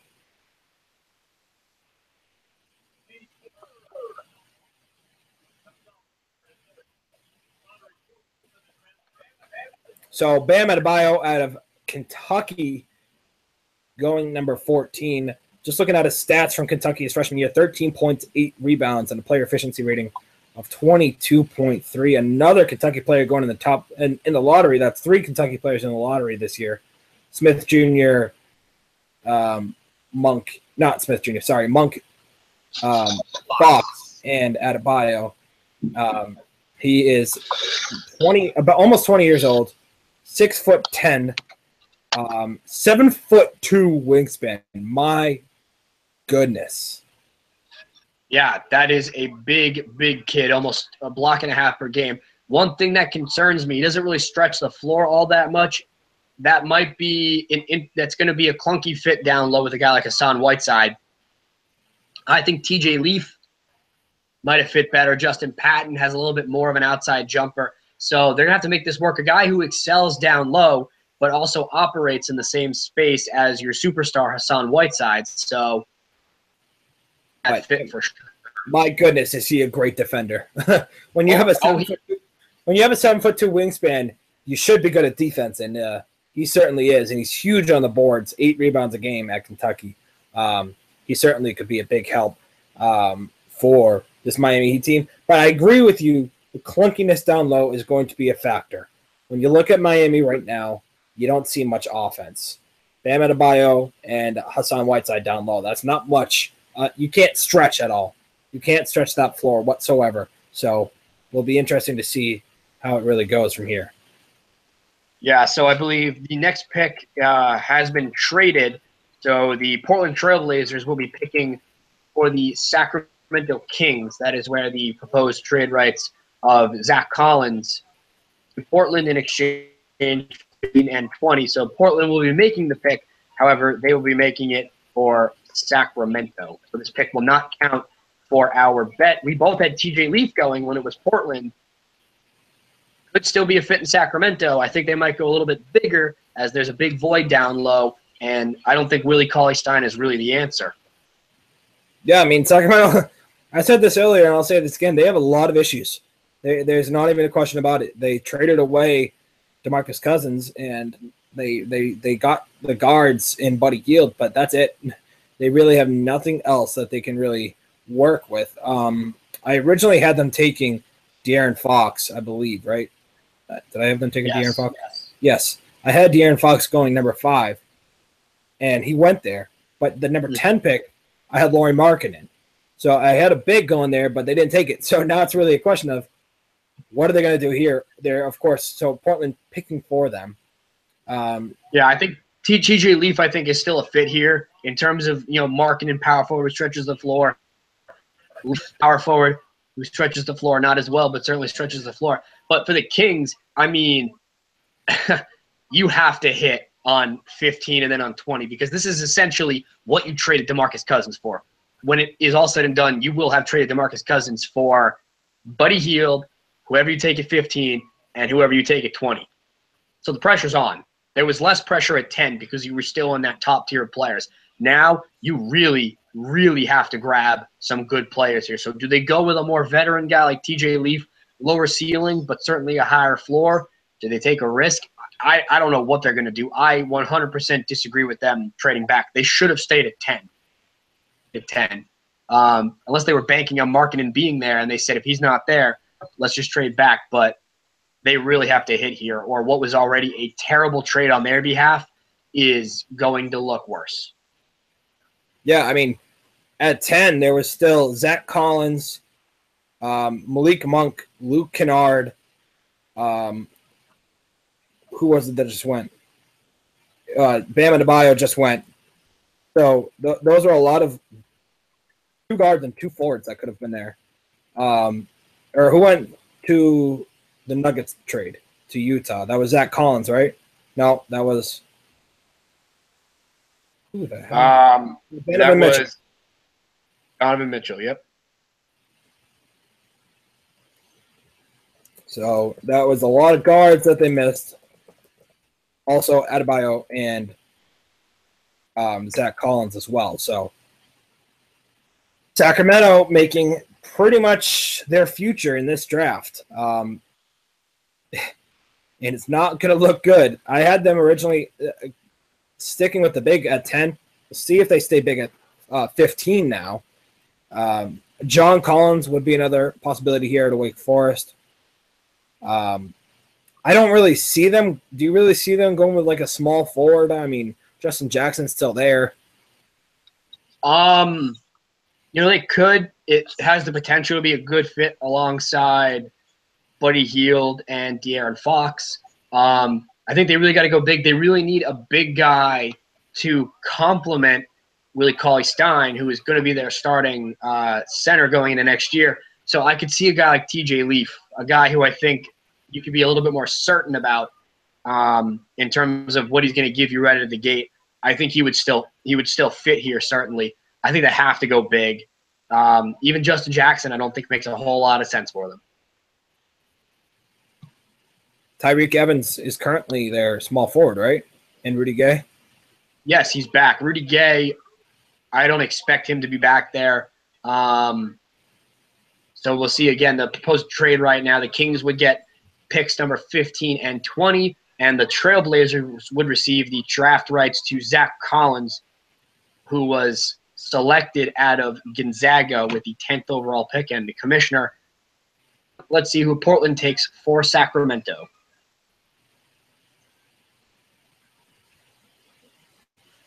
Okay. Oh, Justin Jackson, shooting guard, small forward out of North Carolina. My goodness. Yeah, I mean, guy who really improved his jump shot, plays good defense. The thing I guess that Sacramento is dictating to Portland, and I think what they're thinking is they have good big guys left on the board who will probably still be there in 5 picks. Again, Justin Patton, Jarrett Allen, Harry Giles are all still on the board.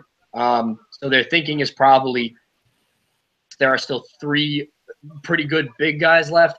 Odds are one of them will probably get to them, and I guess they're comfortable enough with any of them, if that is the direction they're looking, which I think they would be foolish to not be, that they wanted to take a guy who probably wouldn't be there at 20 in Justin Jackson. And you know what? Look, they need everything. At 15, he's a good player to get.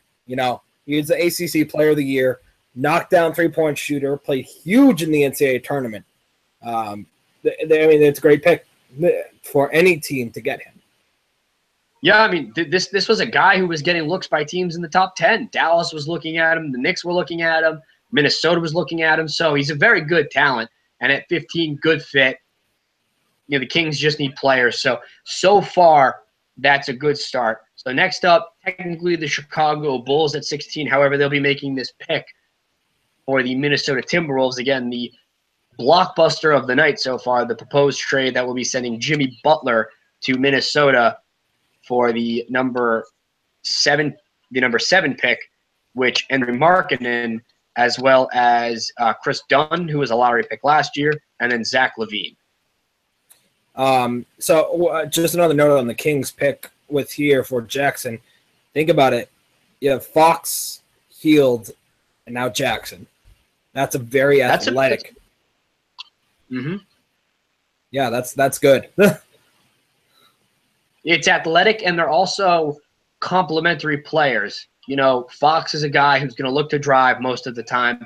Buddy Hield is a guy who can do a little bit of both.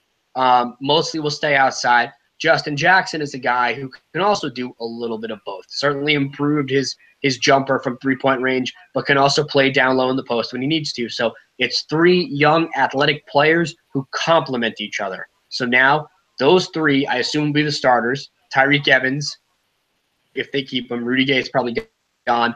You have Willie Cauley-Stein down low. They just have to grab a power forward at 20. So whether it's one of the big lumbering guys or a guy like a TJ Leaf who could stretch the floor, if he's still there at number 20. So this is an interesting factoid. Jimmy Butler's in Paris right now, and he just learned about it with Carmelo. 2 a.m. local time.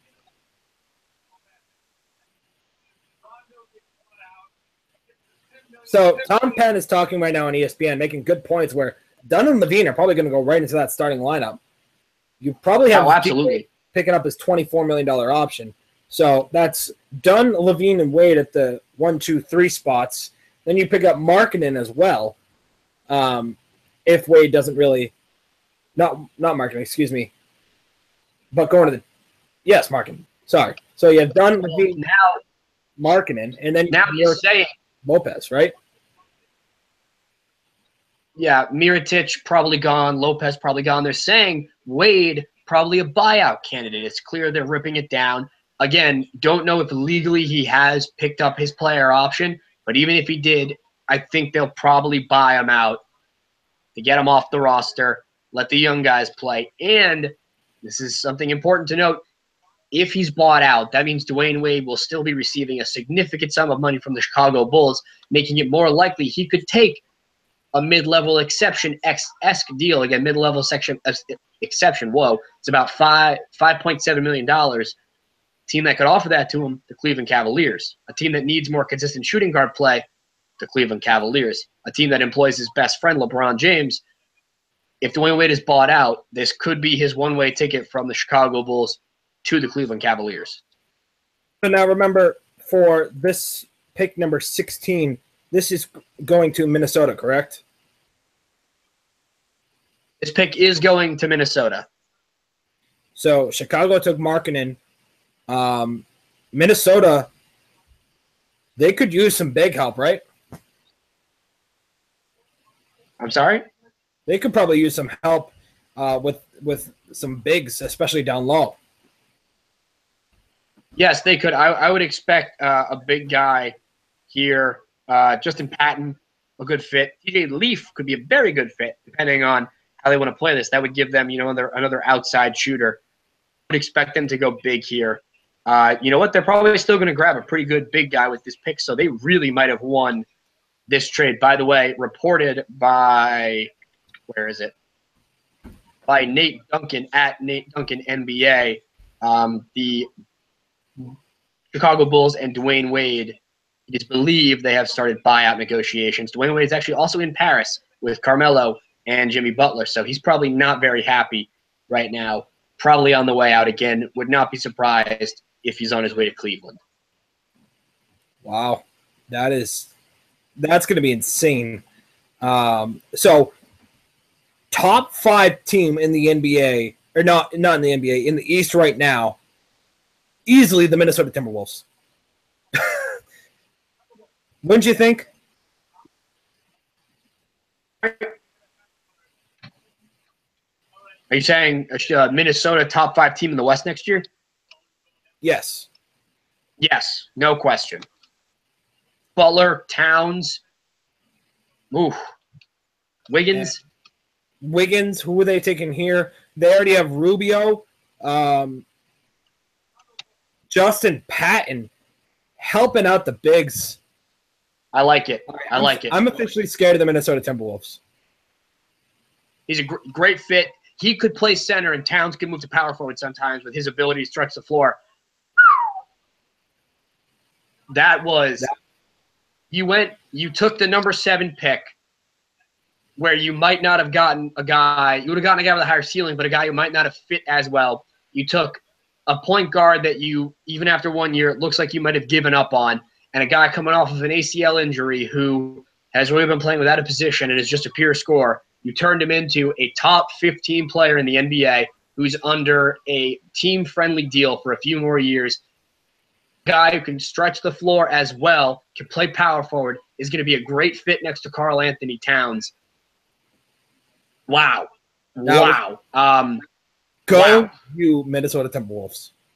That was a hell of 2 hours there by the Minnesota Timberwolves. Is Thibodeau their director of player personnel? Is he also making the calls?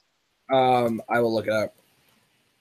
If he is, he just got himself a hell of a team for next year. And the guy they're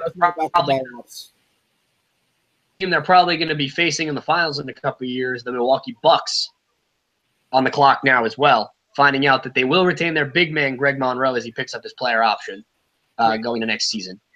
And for the first time in a while, we actually have a pick here that wasn't traded away, so our pick will count unless the Bucks somehow traded. I don't see them really trading this pick. And so, yeah, I mean, I have them. Yeah, I can't really see them getting away. I mean, I have them going big. The Bucks here. I think they need some help down low. I have them taking Jared Allen out of Texas, and I think he's really just a great player on the board. Still, they need help. They need to get to the playoffs. These Bucks do. Mm-hmm. Put somebody next to Parker. You already have Thon Maker, but how great is Thon Maker actually going to be? We still didn't see last year, and they need help in rebounding. They were 28th in rebounding last year.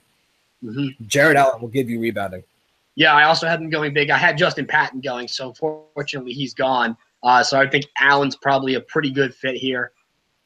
They need rebounding. I don't think TJ Leaf is as good of a fit. He's not as good of a rebounder. The point guards are gone, and I think they're pretty set with Brogdon, learning from Jason Kidd going forward. I can't see them making a trade. You know what?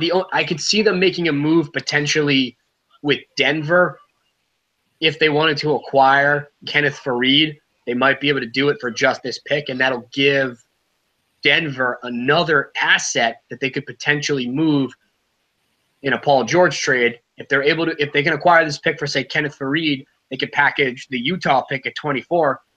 It might only take one other decent piece, if that's Moody Eye, if it's Gary Harris, if it's Jamal Murray. It might just take those two picks and that player, maybe just 2 picks to get Paul George for a 1-year rental for a team that is going for it.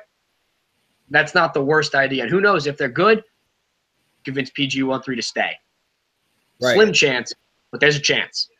Right. So we'll kind of just have to wait and see really what they're looking for.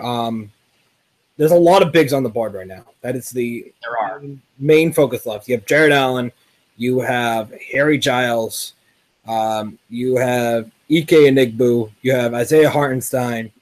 Ivan Rabb. There's a lot of players remaining available that are big guys that could really do work for your team. Yeah, and we're both on cold streaks here.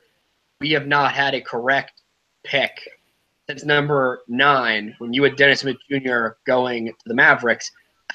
I have not had a correct pick since Jason Tatum at number 3. Again, we're discounting picks that were traded; those don't count. But you're on a bit of a cold streak. I think mathematically I might have lost already. I have to bat like 800 going forward. Yeah. So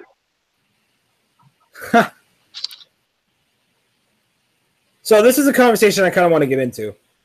John Calipari has 17 lottery picks in the past 15 years, and a lot of them have been freshmen or players in the NBA too. Huh? And not just lottery picks that haven't amounted to anything. We're talking premier players. John Wall, Bledsoe, DeMarcus Cousins, Anthony Davis. We're talking premier players, but continue. Yeah, and so I'm going to ask you a two-party question. One, do you like his style of just getting players that is going to be going to the draft right away and just trying to win with them? Or 2, how good of a coach do you think John Calipari actually is? I feel like I can't have a problem with what he does because it's within the rules. He's not breaking any rules, so I can't fault him for taking advantage of the system. Do I personally like it? No. I wish kids would stay longer. But look, he's leveraging talent to remain competitive, and I think that kind of goes into your second question. He's probably the best in the biz. As an X's and O's coach, he's certainly better than I've given him credit for, and I think the 30 for 30 that came out earlier this year kind of demonstrated as a motivational guy, he's a lot better than I thought he was. He's really a player's coach. As an X's and O's guys, you could coach him. There are guys who are better, who are lower. Like a Shaka Smart, I think is a better X's and O's guy, and he's certainly not a guy you put on the level of Calipari. Incredible recruiter. Again, I can't get mad at him for taking advantage of rules that are in place that are out of his hands. I don't think he's a very good X's and O's guy, but overall as a coach, I mean, he's a guy clearly guys want to play for. Right. Yeah, and obviously we owe him a debt of gratitude for everything he did with UMass last century. Even though it went to crap in the end, but it's all right. Yep. So the Bucks pick is in. We expect them to go big. Atlanta is next. This is another team that might be a little interesting because they just traded Dwight Howard for Tyler Zeller or Cody Zeller, whichever one it is, one of the Zeller brothers. So they probably still need some help at the big out at a 4 or 5 spot as well, wouldn't you say? Yeah, absolutely. And I think they're gearing up to lose Paul Millsap. I think trading Howard signals they're ready to rebuild. They've got a couple of restricted free agents they have to decide upon. What are they doing with Tim Hardaway Jr.? Are they matching a big offer for him? Jesus Christ, that is a lot of good players that have gone in the lottery that have been John Calipari players. Wow. Patrick Patterson, John Wall, DeMarcus Cousins, Enes Kanter, Brandon Knight, Anthony Davis, Michael Gilchrist, Nerlens Noel, Julius Randle, Karl Anthony Towns, Willie Cauley-Stein, Trey Lyles, Devin Booker. I missed the last 4. But I think the only one that really hasn't made a huge difference is Patterson. Other than that, incredible. Yeah. I mean, even Kanter is a pretty good player for what he is. Yeah, absolutely. And then obviously you've got some pillars of the NBA. Wall, Towns, Davis, Cousins. Bledsoe was not a lottery pick, was 3 picks later, but still, he's a hell of a player. I forget. We're talking about Atlanta. Yeah, Atlanta. I mean, they could go anywhere. They could potentially lose their starting shooting guard, their starting small forward. They've already lost their starting center. If they decide to really blow it up, what do they do with Dennis Schroeder? They could get back a pretty decent package for him for a team that needs a point guard. They already traded Kyle Korver. So, I mean, this team, remember a couple years ago, number 1 seed, 60 wins. The entire starting 5 was the Eastern Conference Player of the Week. They were billed as a real challenger to Cleveland, and obviously they have completely fallen back. So they could really go anywhere. I mean, I think that run of 10 consecutive postseasons is probably at an end now. But the Milwaukee pick is in as the thumb is at the podium.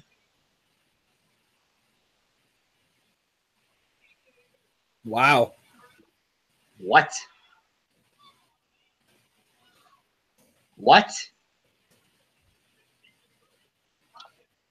DJ Wilson out of Michigan, 11 points per game, 5.3 rebounds per game, a block and a half a game, 57 blocks, most by a Michigan player in the last 9 seasons. So he's a dominant defender down low. I'm seeing a lot of offensive highlights. He had a great tournament, 16 points per game, 4.3 rebounds per game. He's an aggressive player. I didn't have him in our top 30. I don't think you did either. I did not. I mean, he's a guy I didn't even consider for my top 30. It's I don't know. The Big Ten seems to always be one of those conferences that will have a lot of players who will put up shiny, sparkly numbers, and those players never turn out to be much of anything in the NBA. Sometimes they do. Draymond Green. Sometimes they don't. Doesn't look like Denzel Valentine's going to be a lot of anything. He's a guy. Jalen Rose just said it. He's a guy who doesn't really have a position. He plays power forward, but he could very easily not play power forward. He could play small forward. He could do things like that. For a Bucks team that's kind of loading up on young talent, I guess he's a nice complementary piece, but we didn't have him top 30. A lot of mock drafts that I've seen haven't had him top 30. So it could be another reach by the Milwaukee Bucks. We said this last year when they grabbed Thon Maker. They could have reached. This might be a second consecutive reach for a team that's really starting to load up. Made the playoffs last year, trying to make a real push for a top seed going into next year. Right, and I mean, you are adding to your length. You do have, Thon Maker. You do have now DJ Wilson. So, I mean, you have a lot of length, including Giannis and who's the player I'm forgetting? They've got Jabari. They've got Middleton. That's what I was saying, Jabari. They've got all these guys. I mean, look, what they're doing is they're grabbing a bunch of really lanky, tall guys with incredible wingspans who can just jump out of the gym. We'll see if that works. They're really embracing the idea of positionless basketball. Thon Maker is a forward center, but could really play all over the place. Antetokounmpo could play any position. Parker could play a couple positions when he's healthy. Middleton could do the same thing. The only guy who can't is really Malcolm Brogdon, who kind of came out of nowhere for him. So they are trying. They're going experimental. If it works, they could be terrifying. If it doesn't work, they could be set back for a couple of years. Well, and it's just a question of which one it is going to be. The Pacers are on the clock right now. Their needs include everything, but more importantly, a guard. Jeff Teague, Monte Ellis, and Paul George were their guards. Really move the ball at all. They were a very slow team. So I would look for them to increase their athleticism. OG Anunoby is on the board still. I don't really have a specific player for them. I had them going big with Justin Patton to help out next to Miles Turner. You originally had them going Donovan Mitchell, but both of us will be wrong on that again. So Indiana Pacers pick is in. They made the playoffs, ousted in the first round. We'll see certainly where they go. They're going to start to rebuild. They're going to need a point guard because we don't know if they're going to re-sign Teague. They could use a guy to replace a CJ Miles. What's going to happen to Paul George? OJ Anunoby could stay in state. He could be a guy who could fill in for Miles or George if George is gone.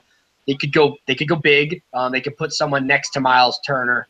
If they lose Paul George, obviously they're going to need someone who can play the power forward. Eventually, they could move Turner to play power forward. They could grab one of the big guys. I think Anunoby would be a good pick here if they really want to take a flyer. A name we haven't mentioned too much tonight, Harry Giles. We have no idea where he's going to go. He could be a home run. He could be a bust, but we're about to find out.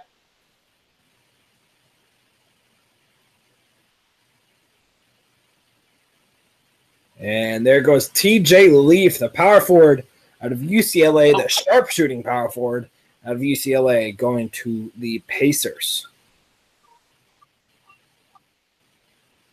I mean, I think it's a pick for the future. You're potentially building a dynamic front court with Miles Turner and TJ Leaf. They could move all around. Turner can stretch the floor a little bit. We know TJ Leaf can. Turner, good defensive presence. TJ, not as much. He's a young guy. He's a freshman. They're going to need someone who could play power forward if they lose Paul George. It's not a we're going for it pick. It's not also a we're admitting that we're done pick. For either case, if they're trying to compete next year and they're going to keep Paul George, he could contribute. If they're rebuilding, he's going to get a lot of chances to contribute. I think it's overall a pretty good pick. Yeah, I mean, TJ Leaf about 6'10", and this is where that statistic about needing more athleticism comes in. He likes to move. He's a very agile power forward who can knock down a shot, make his own shot, create his own shot is what I'm trying to say. And, I mean, I really like – when I look at his game, not going to lie, I compare it a little bit to one of Al Horford, where he can really move on the offensive side. Not as great as a passer as Al Horford, but a very similar offensive-minded power forward. Yeah, rebounding. Horford was a guy people would always get on. He's playing center. Why is he not averaging double-digit rebounds? He's got the athleticism, he's the size. He could totally average double-digit rebounds, and he didn't. He was a guy who would give you 7 to 8 rebounds per game. TJ Leaf averaged 8.2 rebounds per game last year. I think that's a great comparison. I think he's a bit better of an outside shooter. He shot 62% from the field last year, and he stretched the floor consistently. Overall, I think it's a pretty good pick. His dad, he's got the genes. His dad played in Israel, so I think it's a pretty good pick. Larry Bird does a good job with these picks. He pulled Paul George out of nowhere. We'll see. We got timeout. What's up? Larry Bird's gone. He resigned. Remember? Oh yeah, it's true. So never mind. New picks for the new GM, who shall remain nameless because I don't remember his name. It is.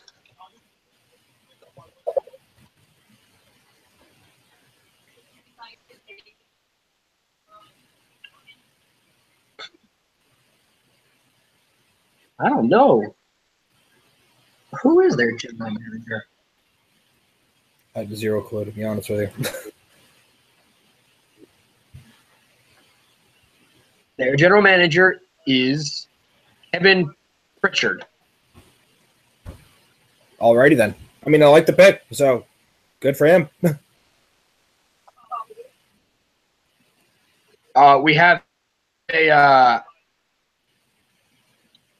question from Bro Awesome. How do you feel about the Butler trade? Well, Bro Awesome, thank you for joining us.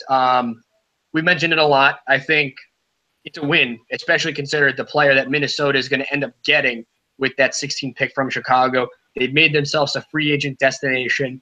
In my opinion, they're probably one veteran player away from being a team that you could seriously consider as a team that could go to the Western Conference Finals and in a year or two potentially challenge Golden State. If that's Andre Iguodala, if they steal him from Golden State, veteran coach, acquired a veteran player, guy who's great defensively, guy who can score the basketball. You're fully committed to Ricky Rubio at the point now, which could help Ricky, knowing that you're finally behind him. Ricky's a good passer, could help out everyone. You've got room down low to mix and match Towns, Gorgie Jang, and everyone else. You got a bunch of forwards that can stretch the floor. I love Justin Patton as a fit there. I think it's a great trade for both sides. Chicago did a good job getting 3 starters for him next year once LaVine's healthy, and Minnesota's accelerated the rebuild. I don't know if you think anything different, Mike. No, I fully agree. I mean, the rebuild absolutely is accelerated. We'll get to the Hawks pick in a second. But Minnesota did a great job coming really out of nowhere, taking Jimmy Butler at the number 7. For the number 7, I mean, you give up you give up some pretty damn good players. You give up Dunn, you give up Markkanen, and you give up the last player in the trade, Zach LaVine. But you also get a huge return for what really is an impressive trade. You get Justin Patton in that trade as well with that pick at number 16. And so you get a big to go along as a more rebounding-focused player. You let Cat go to the 4, and then you give Jimmy Butler the spot at the 2 or the 3. That's huge. And then you already have Wiggins, as you already said. Build a little bit of that bench. You have an experienced veteran coach in Tom Thibodeau. Set up. Absolutely set up that team is. Mm-hmm. And John Collins will be the 19th pick to Atlanta. Guy from Wake Forest put up basically 20 and 10, shot 62%, was the ACC most improved player of the year. Dwight Howard's replacement, potential Paul Millsap's replacement. We both thought they were going to go big. We both had them taking a flyer in this one. Both had them going with – who we have them going with? Harry Giles. So they went the same way. They just decided to go for a less risky pick. And overall, I think it's going to be a good fit for a team that's clearly, I think, going to be rebuilding next year. Right. So this pick for the Hawks, I mean, you really have no choice but to rebuild. There's nothing else you can really do. So this is good. I mean, I would kind of call this a safe pick for John Collins. He's about 6'9.5". But I just certainly do consider that is a nice size for a guy who's going to play down low. Yeah, absolutely. And the Lakers just started following Lonzo Ball on Instagram, so it isn't official until you follow people on. That's true. Bro Awesome said he agrees since he is a Minnesota Timberwolves fan. So congratulations to you, Bro Awesome. Again, any of our viewers, let us know if you got any questions. Post them in the questions or give us a comment. We will do our best to answer them, as Portland is on the clock next at number 20, picking for Sacramento. Sacramento already will be receiving Justin Jackson, who was picked at 15. What's up, Mike? And Bro Awesome, your future is much, much brighter than that of Josh McCauley in the Knicks, so you're good to go. Oh, yeah. Yep. A lot brighter. Speaking of the Knicks and the Timberwolves, a probably soon-to-be former Knicks player, Derrick Rose, has been linked to to the Minnesota Timberwolves. So potential they bring him in as a backup point guard to Ricky Rubio, would give them complementary point guards. Rubio, more of a pass first, score never kind of guy. A score first, I don't feel like passing kind of guy. Could, if he came in for less money, fit the second unit nicely, especially if they had a guy like Andre Iguodala, who is a great passer. Other way around, there were Knicks with Rubio rumors. I'm pretty sure those are dead now. Now with, how do you say it? Ntilikina? Yeah. Is that what it is? Ntilikina.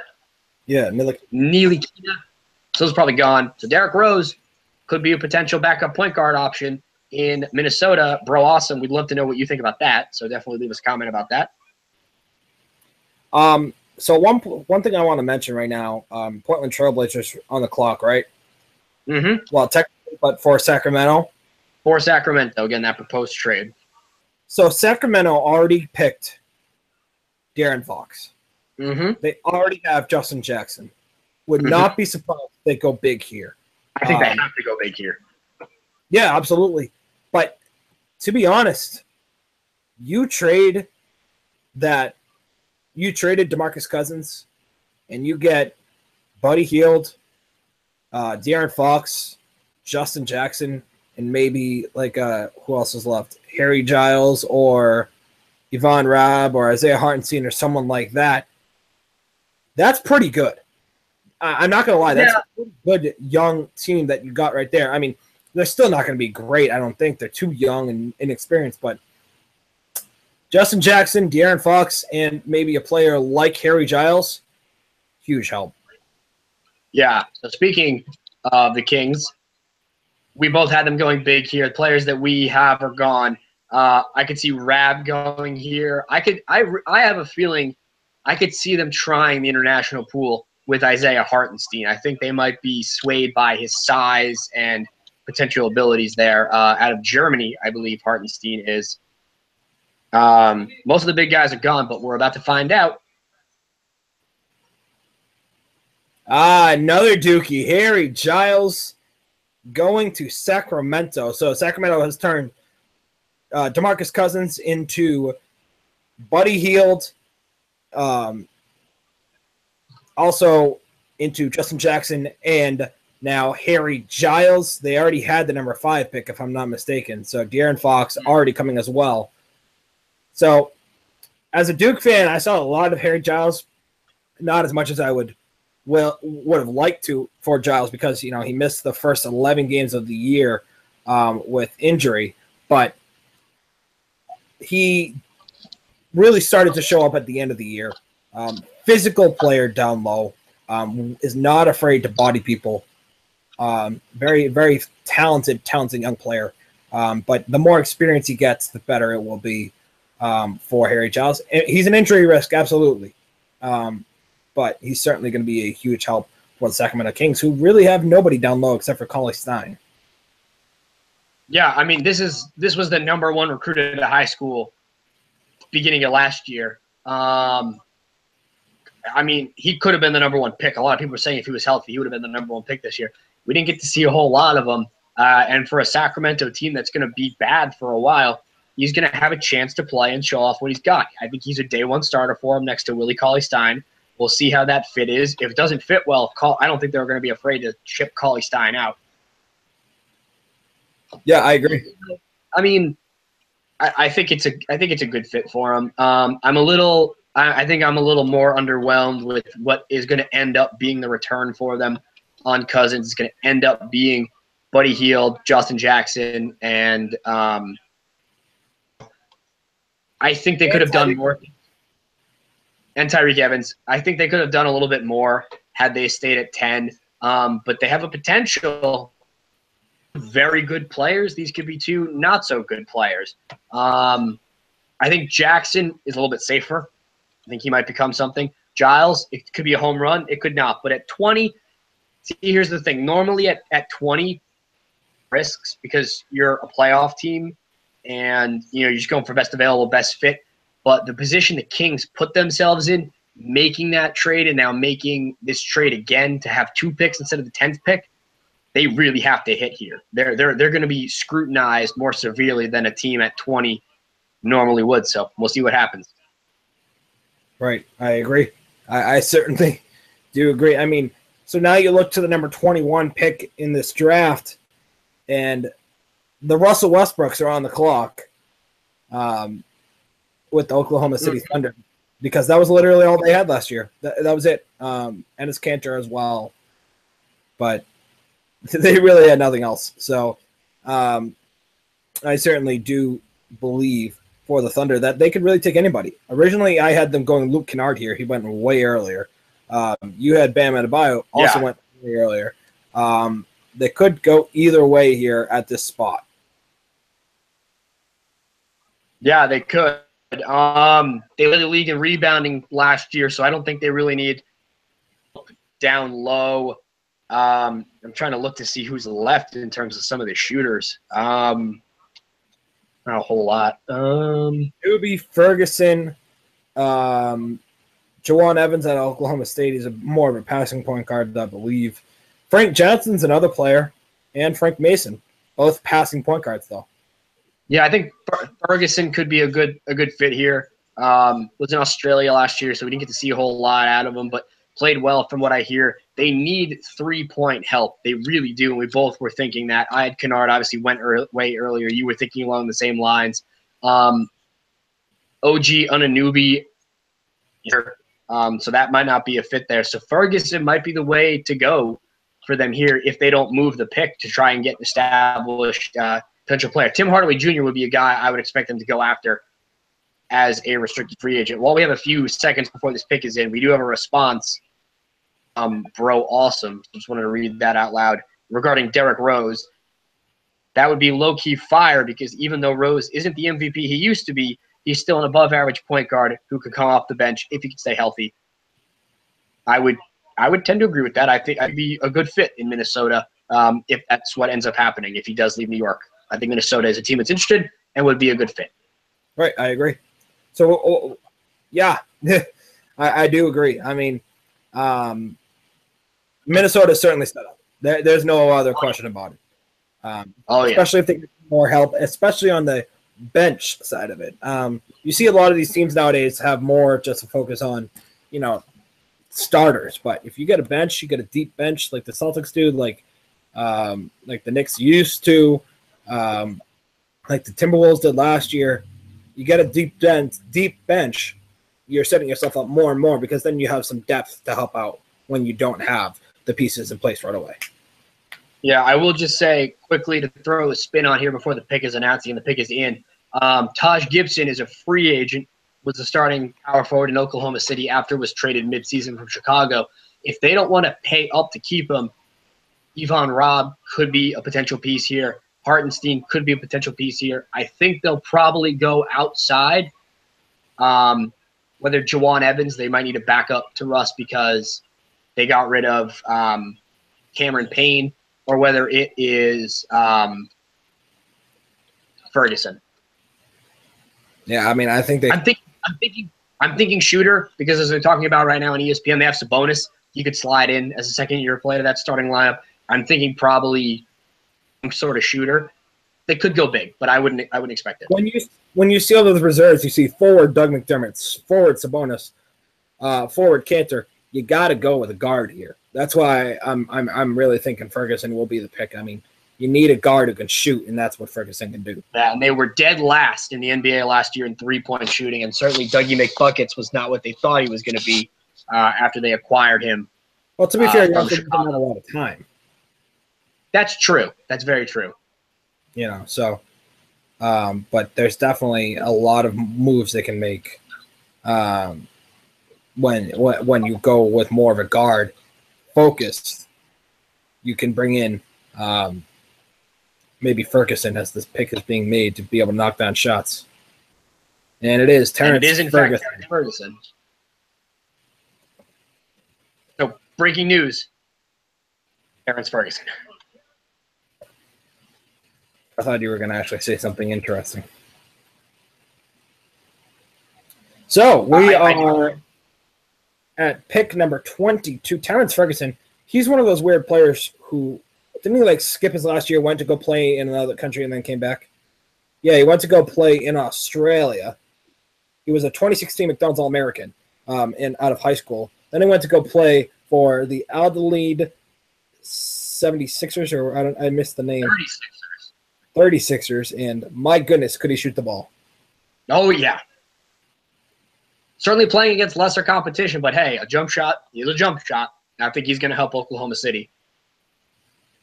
And now the lowly Nets, excuse me. Both are the same area, both lowly, but my goodness. Both suck. Both very much suck. Brooklyn will probably go big here. What's his name? From Texas. Garrett Allen is still on the board. They traded away Brook Lopez. They don't have the heir apparent there yet. It would make sense to me for them to go big as a guy who's got some upside. I mean, they have a guard now in D'Angelo Russell if that trade goes through, which I don't see why it wouldn't go through. So now they can at least build with that center as they start to build towards something. Also, very interesting note here. Notice how Harry Giles was not at the draft, right? Yeah. He declined a green room invite late out of fear he'd fall in the draft, which is very fair for his situation. Yeah, that's certainly fair. I mean, I can't think of anything more awkward than being the last guy left in the green room. Yeah. I mean, it works for some people, like, Aaron Rodgers, but... Yeah, it works for some people, but I don't think Harry Giles will be Aaron Rodgers. It's left here. We actually have two questions. One from Bro Awesome. He's been pretty active, so thank you for sticking around with us, Bro Awesome. Do you think Lonzo will be a bust or nah? And then one from Sidewinder94. Who do you think the Warriors should pick up in the draft? Well, here's the thing. First of all, I'm not really thinking the Warriors will do anything. They don't have the number 30 pick. They already traded it to Utah a while ago. Their first-round pick to Utah. I don't remember who it was for. Mm-hmm. But so I really think the Warriors are not going to do anything. Do you agree with that, Josh, for point one? Yeah, I mean, I could see them maybe finding a way to move up in the second round and grab whatever big guy falls. If Hardestine or Rob or one of these guys, maybe what was his name? Jordan Bell from Oklahoma. No, Oregon. They're going to need some sort of center. They could lose all the centers they have, Pachulia and JaVale McGee. So that's the only thing I could see them doing. I could also see them doing a whole lot of nothing. But that's the only thing is maybe trading up in the second round for one of these big guys who falls. So this is one of the 5 draft picks, the Warriors pick. I'm sticking with the number 30 pick. We still got a minute and a half on the Nets pick.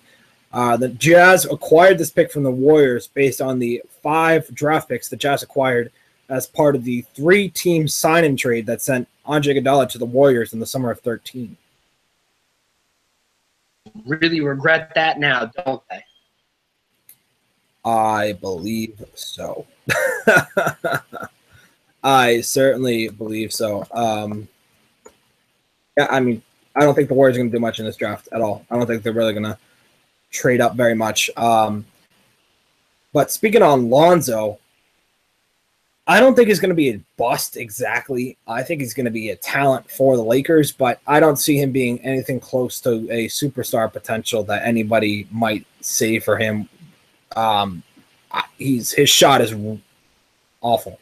He has an awful looking shot. It still goes in, but it's not really going to work out in the NBA with that kind of jump shot.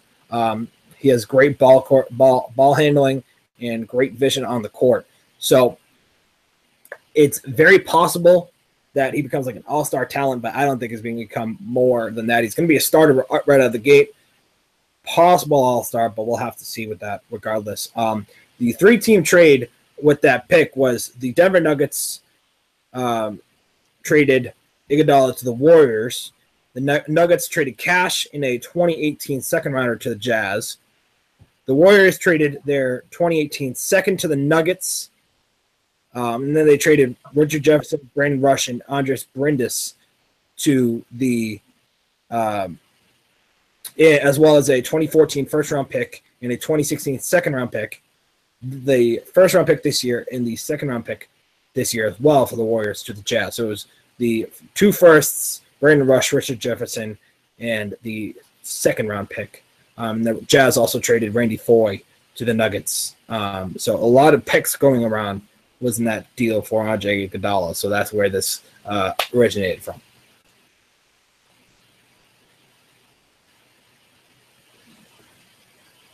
So the pick is in for the Nets. Are you still there, Josh?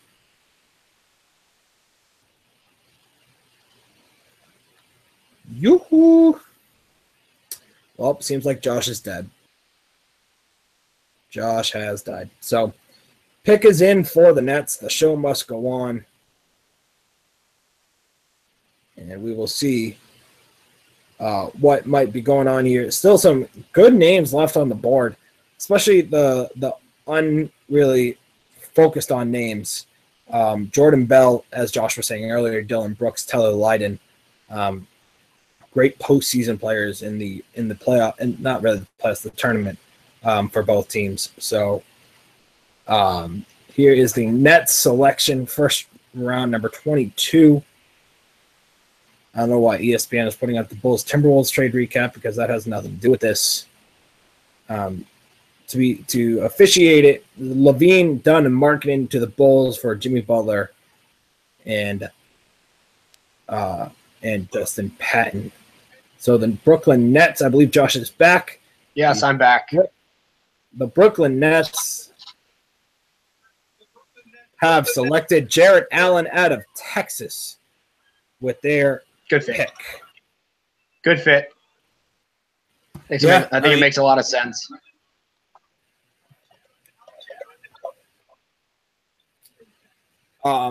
Yeah, I mean, you already traded for D'Angelo Russell. You traded away Lopez. You didn't really have much else place to go, right? So you had to go big. So Jarrett Allen is definitely a good spot to go. I want to mention this right now because the Brooklyn Nets are a piece of trash. So really not focusing on them at all. They're not. So who is it? Their assistant, one of the minority owners, Gotham, said that Jason Tatum has been the number 1 player on the Celtics board for a long time.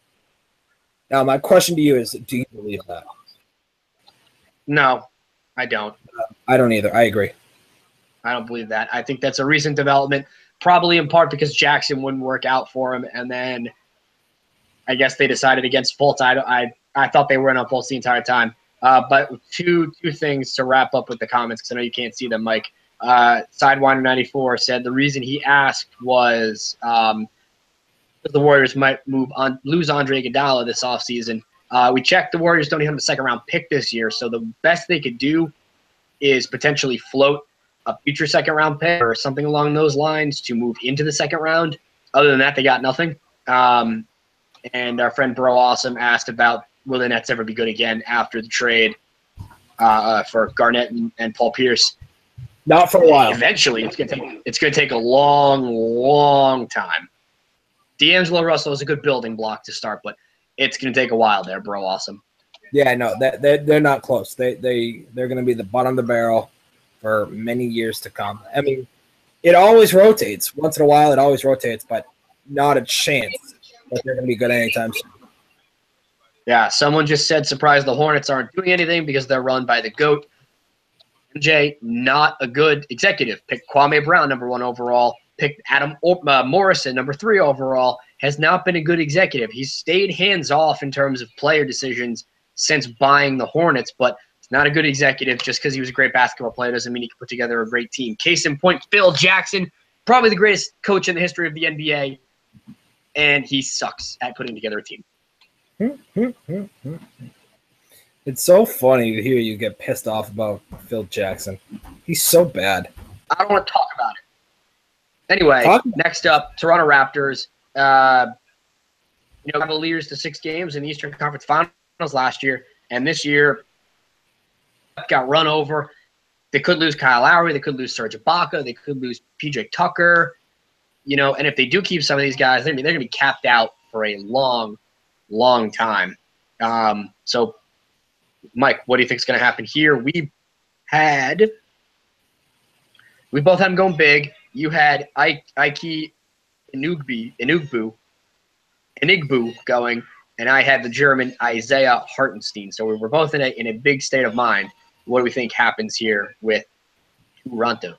Yeah, I'm still sticking with it. I mean, you have DeRozan and Lowry. You're probably going to re-sign Lowry for the long term, I think, personally. So the real question is, you probably want to help the bigs, right? I mean, you already have two great guards.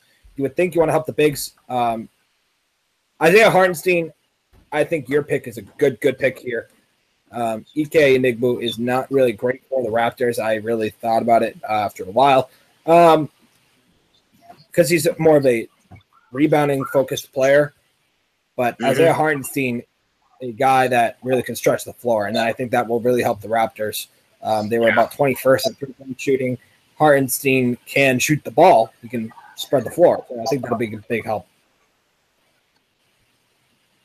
Well, we got a minute here while ESPN's on commercial. We were asked, who do we think the best free agent out there is? I think this is an answer with a caveat. The best free agent is Kevin Durant. He's not going anywhere. Second best free agent is Steph Curry. He's not going anywhere. So I think the best free agent available who has a chance to up and leave would probably be Gordon Hayward, just because Blake is actually, no, it would be Chris Paul, in my opinion. I think Chris Paul is a flight risk if San Antonio can move LaMarcus Aldridge and Tony Parker. But even that is questionable. So I think the best free agent, there's a more than 30% chance they leave, would probably be Gordon Hayward just because of Blake Griffin's injury history. I don't know what you think, Mike.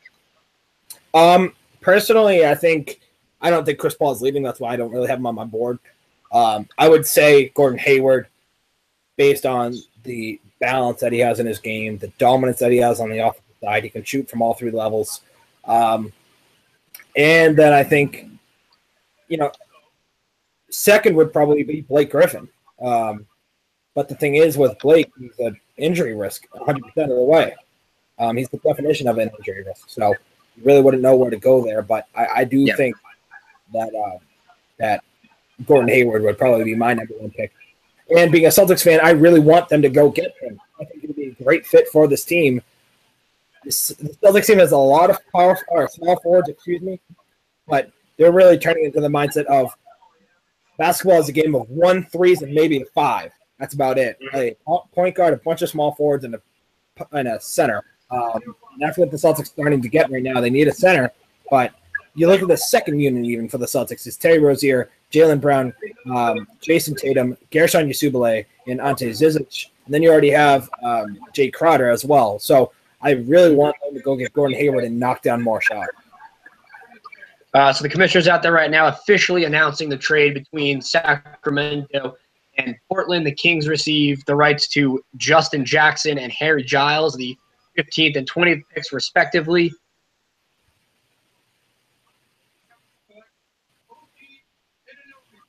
As OG Anunoby will be the pick of the Toronto Raptors officially. And to wrap up that Portland trade, Portland is receiving Zach Collins. Well, isn't OG going to – is he going to Denver or is that the next pick? OG is going to Toronto. They did not trade their pick. All right, never mind. Never mind. ESPN lies. How do you spell this? O-B-Y. All right, so our cold streak continues. Yeah, it does. It really does. I don't know why you guys are listening to this, listeners, because we stink. It's not even that we stink. We've been on the right track for a lot of them. It's just been different names. Yeah. Anyway, I like this pick. He's an athletic player. They haven't really gotten anything out of Amari Carroll. Yeah. Yeah, I think it's a good fit. Yeah, he can knock down shots when he needs to. Of course, he has the injury risk is something. And he's still going to be working on his shot, but he's going to a team that's planning on contending. He's probably not going to start. He's going to get a chance to shine on their second unit. we have another question. What do you guys think about what Kyrie Irving said in regards to potentially forcing a trade if LeBron leaves the Cavs? Also, what do we think about LeBron James potentially leaving the Cavs? Two things. For Kyrie, I don't blame him. If LeBron leaves, just get out when you can, because No, absolutely. Me personally, I don't think Kyrie is a team leader, all-star like people really make him out to be. He's a great, damn good point guard, top 5 point guard in the NBA, but he can't lead a team. And so, I 100% agree with you. If he turns into the team leader, then they're screwed, because LeBron James is their team leader. He's the nucleus. But if he leaves, Kyrie's got to get out of there. Need to be under somebody, maybe under another big-time player. He could find his way into somewhere else. But then LeBron's side, I wouldn't be surprised if he leaves. I think he's going to go to the Lakers, opt out, go to the Lakers, and they're going to be building something very, very special there in L.A. I think he thinks to himself, I fulfilled my promise. I got Cleveland a ring. I can't win here, though, because of this team. And by win, I mean beat the Golden State Warriors. So you go to L.A., you meet up with Paul George and Lonzo Ball and whoever they have down low at that point. I think it's a good move for LeBron, personally. Yeah, look, he fulfilled the promise. I don't think people can get mad at him like they did the first time. You know, they're going to be building something special out there in L.A. if they get Paul George. They've already got Lonzo. They've got, Ingram and Randall. And they could keep Brook Lopez. They're going to have all those young guys. As for Kyrie, I would 100% agree with you. I think he's a team leader. I think he needs to be second fiddle somewhere. And last thing about LeBron, first of all, it was weird that they didn't run the David Griffin thing by him. But also, Cleveland has not done a good job putting a team around LeBron James. The Cavaliers are not a good team. The Golden State Warriors are an incredible team. The Cleveland Cavaliers are a collection of good to mediocre talent that is led by LeBron James. Without LeBron, even with Kyrie and Kevin Love, this team is a 42, 43 win team. It's not a good team. It's a good collection of talent that plays well together because they're so good. They're not great fits for each other. So LeBron James, he has basketball reasons. He has, after basketball reasons, all the marketing he could do in LA. His wife was live there full time. And legacy-wise, he's got his championships. He's got 3 already. He came back to Cleveland. He fulfilled his promise. I think he's gone. And if he leaves, I think Kyrie's gone. Yeah, I agree 100%. I had no question about it. When I'm looking on to the TV right now, Markelle Fultz is up there. But the number 24 pick, the Jazz are up now, technically, but they're picking for Denver, right? They're picking for Denver. They already traded up to get Donovan Mitchell. They traded Trey Lyles earlier to Denver and for this pick. So, I mean, Denver already got Trey Lyles, so I doubt they really go big here, wouldn't you think? You said they wouldn't go big here? Correct. I would say they probably do not go big here. They got talent all over the place. If they wanted to reach for a guy, I mean, I don't see Dylan Brooks getting into the first round. Here's a name that I'm sorry. One of the names we haven't really talked about much, but Tyler Lydon, knockdown shooter out of Syracuse. He could be a name that goes.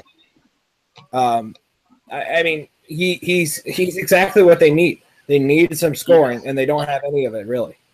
Yeah, he was a guy I was about to bring up. Another name, we talk about how big performances in the tournament can push a lottery guy into the top 10, can push a potential second-round guy into the late first round. Sindarius Thornwell out of South Carolina led his team to the Final Four. He was a senior. He's an older guy.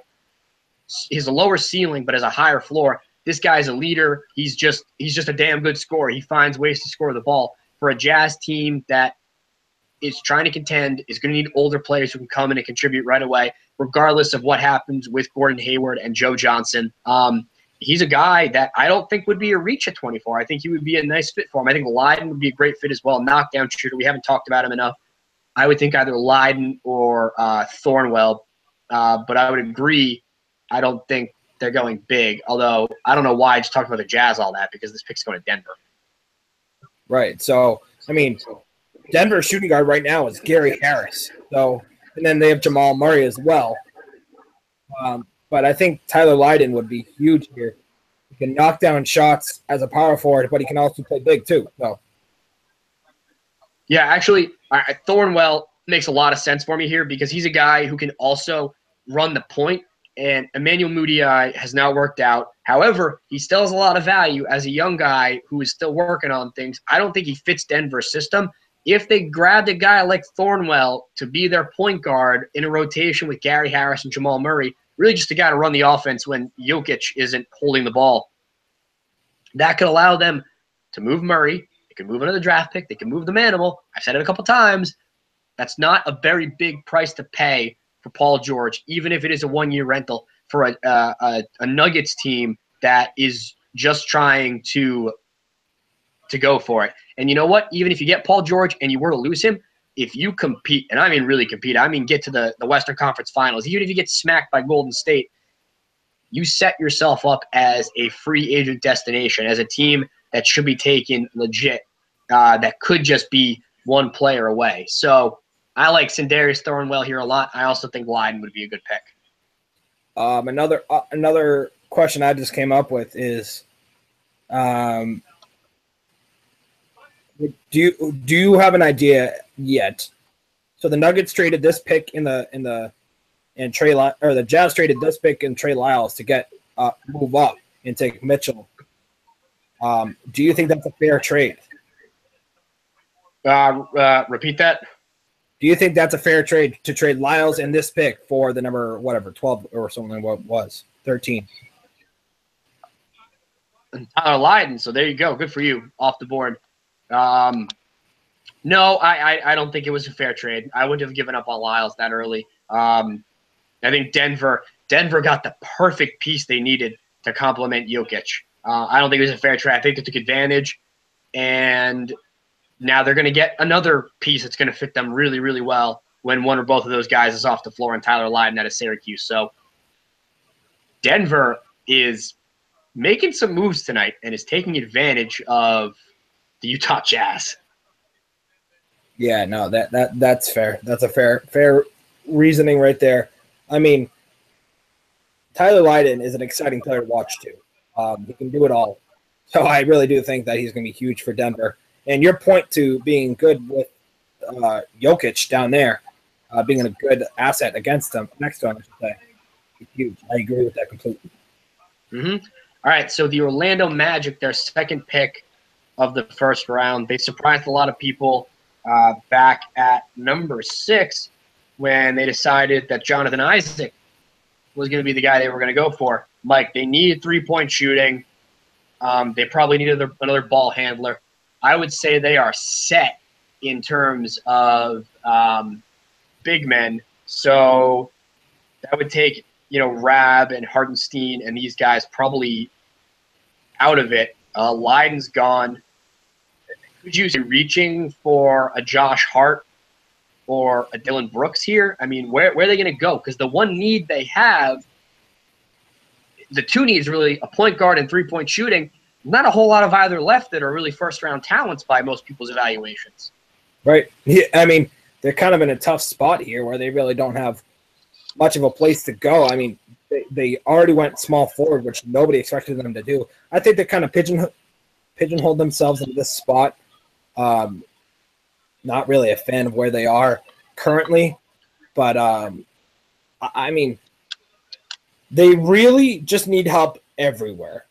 That's the bottom line. They need help everywhere. They already took a small forward. I expect them to go guard here. All the big guards, the top name guards, are pretty much out of the draft. So I could see a name like Frank Jackson, Josh Hart, as you said. Frank Mason is another one who could actually move the ball for the Magic. There's so many other names that are second-round talent, really, that would go here, but not not anyone that's pretty much left. Sedarius Thornwell is another name that you said. That could go well. All right, so you're the Celtics fan in the room. I want to ask you this because there were rumors last year that the Celtics engaged Orlando in talks about their all-star center Nikola Vucevic. Would certainly fill a need for the Celtics, could allow them to play him at the center, move Horford to the power forward position, where I think at this point in his career is a better fit. And if you're Boston, how would you feel about Vucevic to Boston for a guy, a Marcus Smart, and potentially the Memphis pick? I mean, personally, I wouldn't be against it per se. He does bring rebounding to the team. He averaged 10 rebounds this year, averages about a double-double throughout his career. But for that trade, no. I wouldn't do it for that trade because Marcus Smart, I think, has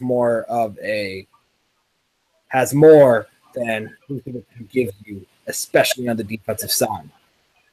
That being said, I wouldn't mind him on the Celtics. I mean, I think he's a damn good center in terms as a role player, as a center. If you can build good players around him and then leave him down low to just rebound, I think you'd be fine. He averaged 8 defensive rebounds a game last year. I mean, he's the only one rebounding for that team anyway, so there's really not much going against him there. But I mean, not for that trade, but I would see him as a Celtic in a good spot if he was on the team. Yeah, just quickly about this Orlando pick, I could see Juwan Evans from Oklahoma State being a fit here. An explosive pass first point guard, I think could be a nice fit behind or in front of Elfrid Payton. On this trade quickly, while we're waiting for the Orlando pick to come in, would you make the move if instead of Marcus Smart, it was a guy like Avery Bradley, a guy they're going to have to make a decision on in a year in terms of giving him probably near max money for what he does? Honestly, no. I think that having Bradley and Smart as your two guards, if you don't go get another guard, you need them together because Bradley won't survive the whole season playing 35 minutes a game. Neither will Smart. But them together as a unit is a damn good shooting guard point. But that's still getting Vucevic over here for that. I wouldn't do it really. I mean, maybe Marcus Smart, but I wouldn't trade Bradley for him. I think Bradley's, especially after last year, with his offensive potential that he showed, I don't think they're going to re-sign him, but I do think that he would be better as a Celtic than Vucevic would. And reports from Woj say that Orlando is working on a trade right now to trade this pick instead of pick it, but they're taking an awfully long time. So yeah, see. And to finish up the Nets trade, they traded Brook Lopez to get D'Angelo Russell and Jarrett Allen. And that's pretty much what they did. And so yeah, I mean, for both sides, I think it's a good move. Moving Russell clears room for what the Lakers are trying to do, and Brook Lopez finally gets moved, and the Nets get a piece. So, wow, it's a stupid pick. Wow. So Philly moved up to make this pick. Philly moved up to get this pick. Oh, Philly, okay. Still a stupid pick. The one thing Philly doesn't need is big guys. I kind of think this will be a little bit of a Charleston stash, to be honest with you. Yeah, I don't think there's any way he comes over right now. Really, the only European guy I can see coming over is Hartenstein. Right, I agree. I mean, I don't know. What's he saying right now? My TV is muted, so.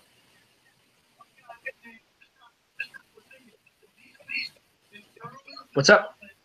What is he saying right now? My TV is muted, so I can't really hear him. He's talking about how he was 4 years ago. He was on the Latvian junior team, and they had 2 7-footers, and one guy was named Kristaps Porzingis, and the other guy was this on Jinsis something or other. He's a clear draft and stash guy. You hope as a 7-footer, he's more of a guy who's going to go to the rim. You hope you might have something in a couple of years. If not, then you don't. Again, he's a guy I don't expect to come over. And Zedjis Pajniks, I don't know. Yeah, I don't expect him to come over for a couple of years. I'm trying. Yeah, I'm done. Yeah. He's going to Philly? Yeah, so he's going to Philly. So Philly gets yet another big. Then we move on to the number 26 pick. The Portland Trailblazers here. I have them going Hartenstein. You have them going Sedarius Thornwell. I think they're Jay Billis says Hartenstein is the number one best available.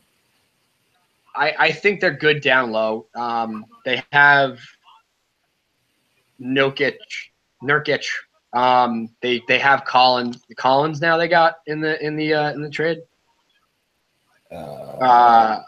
Zach Collins. Yep. I think they're good down low. I think they could use a backup guard who can run the point when neither one of McCollum or Lillard are out there. They have Allen Crabbe. They've been trying to move him, and we'll see what happens. I think they could use a consistent guard who can play in the second unit. Portland, I really thought for a few minutes there was a chance that Portland could be a potential player to get Carmelo Anthony. A couple weeks ago, with the 3 first-round picks, with Allen Crabbe, I would not have been surprised. I really would not have been if the Knicks had got in and probably 26, but maybe 20, and Allen Crabbe for Carmelo Anthony. I thought there was a legit chance, and the teams talked about it. It didn't go anywhere. Carmelo, to me, would be a player that would really help Portland, that kind of player. So I could see them going small forward. A guy like Semi Ojeleye from SMU could be a fit. I could also see them as a team that's trying to contend going the more veteran route with Sedarius Thornwell. Yeah, and I know he's not exactly your prototypical small forward, but this guy who is the size of a small forward in the NBA right now, Caleb Swanigan, could be another person here that Philly picks because not Philly, Portland, because I mean small forward help off the bench. Caleb Swanigan could do it. He's a beast down low. We saw it all throughout the tournament. That could be another option for them. I mean, he's projected to go in the second round. You have him going in the first round. But I certainly don't think they need help up top, but their front court definitely needs help. And that's certainly what could happen if they get Caleb Swanigan. I think Swanigan going in the second round is a joke, and I think he would make a lot of teams look foolish. I feel the same way about him that I felt about Draymond Green when Draymond Green was coming out, and I hate Purdue basketball. I do not like them whatsoever. I did not like him whenever Michigan State faced him. Obviously, I love Draymond Green being a Spartan, but if he were to fall in the second round, I think it'd be a big, big mistake. Could be in play here. I don't think they would really play him at small forward. He's got the size of a small forward. He does not play like a small forward. Yes, he can step out and knock down the three. It's not a consistent three-point shot. It's just good enough that when he's out there, teams have to at least have a guy close to potentially close out if he decides to pull up. But expect him to be taken as a small forward. But that's where I can see Portland going, as a small forward, maybe a guard. I think Thornwell is a guy who can play small forward in spurts. He could be. 52 seconds left on this one. Josh, another question for you. You were talking to me about the Celtics, but the Knicks need absolutely everything. So if you are Phil Jackson, all right, actually, hold on. There is the thumb coming out now.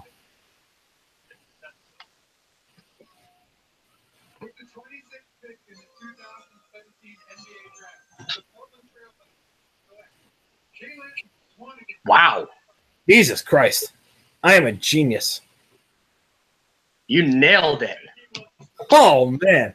That was good. Big Ten Player of the Year. Big boy. He's the size, as I said, he's the size of a small forward, the height-wise. but his heart is a center. My goodness. He's incredible. Good vision. First player since Tim Duncan to average 18 points, 12 rebounds, and 3+ assists. My goodness, he's a good player. Yeah, he is an incredible player. I just said it. I thought it'd be a mistake if he fell to the second round. I had him going with the next pick to L.A., so Portland jumped in. I think it could help their front court, him and Nurkic. Wow, he was a fat tub of lard in middle school. Holy smokes. Anyway, yeah, that's what I think. Folks. Oh, my God. Someone, Sidewinder94 wants to know, who do you think the Suns need to draft to start making them look good? I think they're on the way. They have, obviously, what's his freaking name? Their shooting guard, Booker. Booker is going to be a great player going forward. We'll see what happens with Marquise Chris and Dražen Bender. And then Josh Jackson. They're building an athletic team that can beat you inside and outside. So it's a process there. I think they're making smart moves. It's going to take a couple of years as these guys develop. Yeah, I agree. I think Josh Jackson is a good fit there. Absolutely a good fit. But they're not even close, really. They're starting to get pieces together. Bender is going to be a good player. I don't really trust Chris, really. But they need help down low. Absolutely need help down low. They already have Eric Bledsoe and Brandon Knight, Devin Booker. Now they have Josh Jackson. But down low is going to be the big point of focus that they need to really hope for in the next few years, especially. So we'll definitely see where this takes them and where they decide to go. I mean, I think this is a good start for them.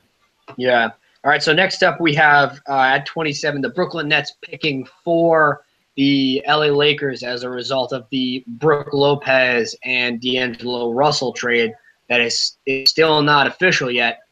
It's weird that it's not official yet because the Jimmy Butler trade has been approved and a trade made tonight has not officially been approved yet. So the Nets will be crazy. This pick is for Magic Johnson and the Lakers. I think the Lakers right here, they have a bunch of options that they can go for. I originally had them taking Thornwell because I thought it was the Nets, but because the Nets need everything. But here, man, I think big would be helpful. I mean, Ivan Rabb is still out there. He could be good as a player who could really improve throughout his career. Remember Ivan Rabb?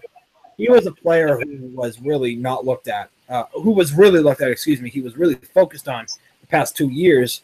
Kind of struggled at Cal, but he's certainly a player that can improve. Isaiah Hartenstein is still out there. Jordan Bell out of Oregon is still out there. Jonathan Motley out of Baylor is still out there. So there's still plenty of big guys on the board, and I think they are going to go big. And by the way, they also have 2 picks in a row, so they could really do whatever they want. Yeah, I wouldn't be surprised if it was Hardenstein. I can't remember his name, but the center from UCLA, there's a potential. I think there's a chance that they could go guard. Obviously, there's a hole at shooting guard now. So Thornwell, potentially. I don't think Dylan Brooks here. He might be firmly a second-round pick. Josh Hart, there's a chance. Frank Mason, if they think that they're going to end up having to move Jordan Clarkson as part of a potential Paul George deal. They could really go any which way. I think they'll probably go big. I think Hartenstein is a good fit, but I could, in my head, rationalize a case for them to go literally any position. So I don't know. Moving up to what number are we at? 27, right? We're at 27? We are at 27. All right, because the Utah Jazz have traded up to number 28. Jesus, Utah, what are you doing?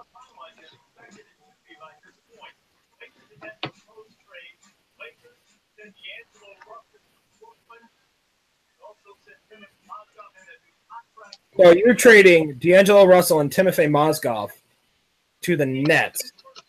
You take Brook Lopez and whoever you take this pick with, along with Lonzo Ball.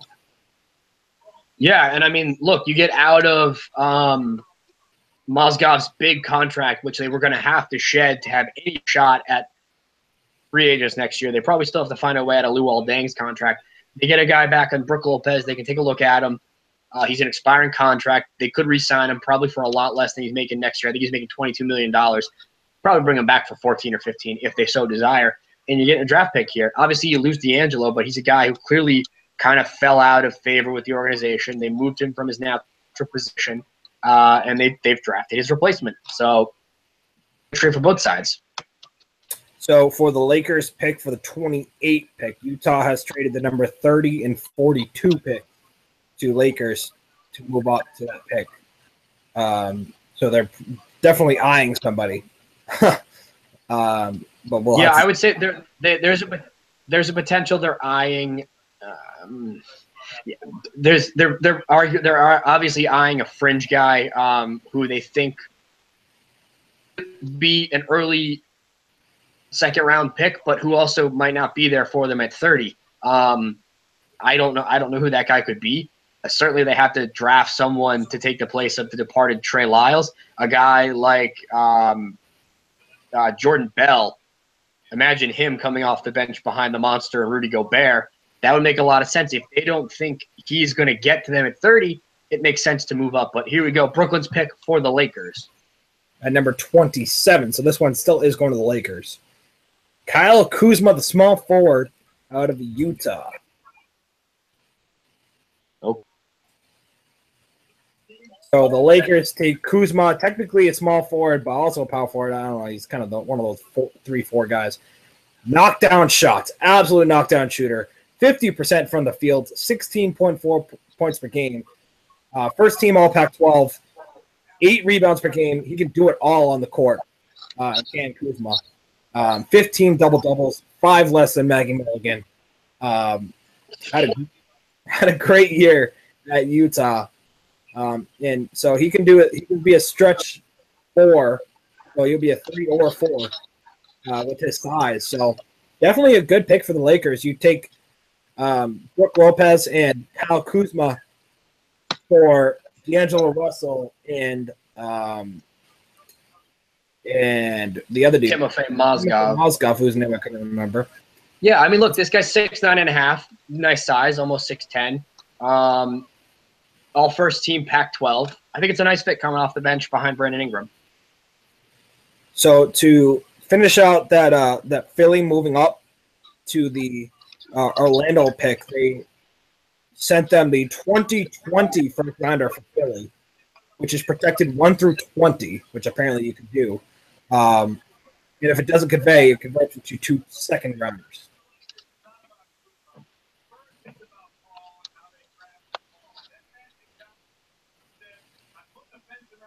We're not trading him. They still have Randall as an option, a good young player. And then look at Lopez. Let's talk a little bit about him. So they're mentioning about the Lakers right now, but the real question for the Lakers is who's playing small forward? I mean, I'd imagine Brandon Ingram. No, sorry, not small forward, shooting guard. Oh, who plays shooting guard? That's a great question. So now you have the Lakers who have Randall, they have Lopez, they have Ball, they have Ingram. But then you traded Russell. He was your starting point guard / shooting guard. Nick Young's gone, right? Yeah, I mean, I could see him taking a flyer on, some guy in free agency.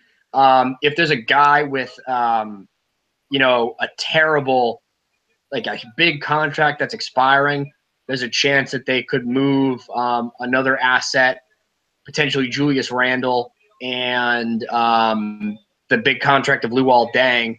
They could move them, bring in that guy. Because remember, going into next season, or at the end of next season, Julius Randle is going to have a $12 million cap hold that they're going to have to decide what to do. That $12 million will count against the cap going into free agency. So if they're serious about making a run at Westbrook, LeBron, George, if they don't get beforehand, they're going to have to figure out what to do. So it wouldn't be out of the realm of possibility to package a guy like Randle, who might not be a part of the future, and Luol Deng to get a guy at an expiring contract, more cap space. Right. So here is the 2017 first-round pick, number 28, going to the Jazz. So the Lakers picking for the Jazz here, and then they are also getting the number 30 and 42 back of this draft. So that's also a possibility. You could pick a shooting guard. I mean, there's still plenty left. Yeah, you know what? Dylan Brooks at 30, Josh Hart at 30, not that much of a stretch. Right. You're right. I agree. We'll kind of have to see how it goes. But I just want to make this announcement.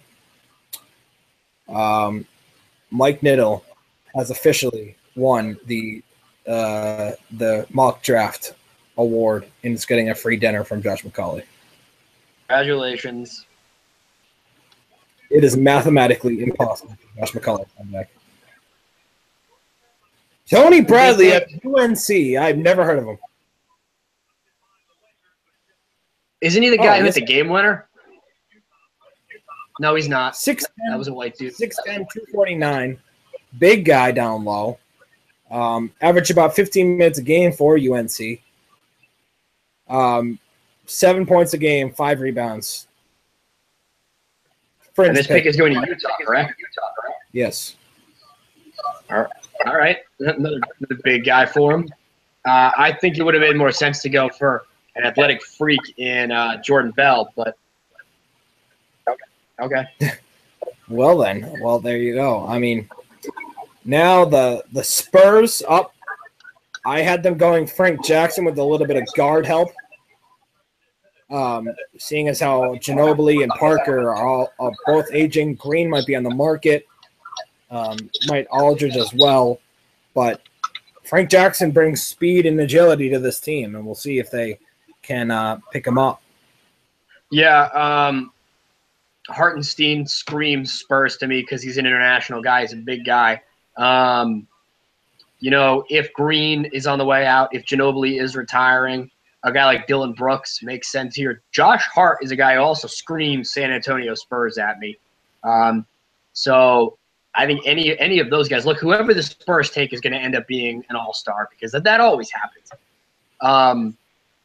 Yeah, they could go any of those directions. By the way, we got to ask what happened to Matthew Dellavedova. Signed a big contract with Milwaukee. That's where he is. So screw Delly. I hate him. I love me some Dellavedova. I hate Dellavedova. Delly. Yes. With an absolute passion. Delly is big. Yes. Dellavedova. Hey, man, say what you want about Delly. He's got grit. How many guys do you know go to the hospital after a game to get IV because they played so hard? That's Delly right there. I mean, I guess so. I don't really have a reaction to that. All right, another guy to look out for here for the Spurs is Jawan Evans. Is his last name? Yeah. Jawan Evans. Obviously, Tony Parker coming off of injury. He's very old. A backup point guard. We don't know what's going to happen if they get CP3. Probably not. If they make a move for a Kyle Lowry or for a Derrick Rose or a guy like that, he's another name to watch. He's the second best available according to Billis behind Hartenstein. Again, Hartenstein makes a lot of sense for me here, and I think they might go down that route.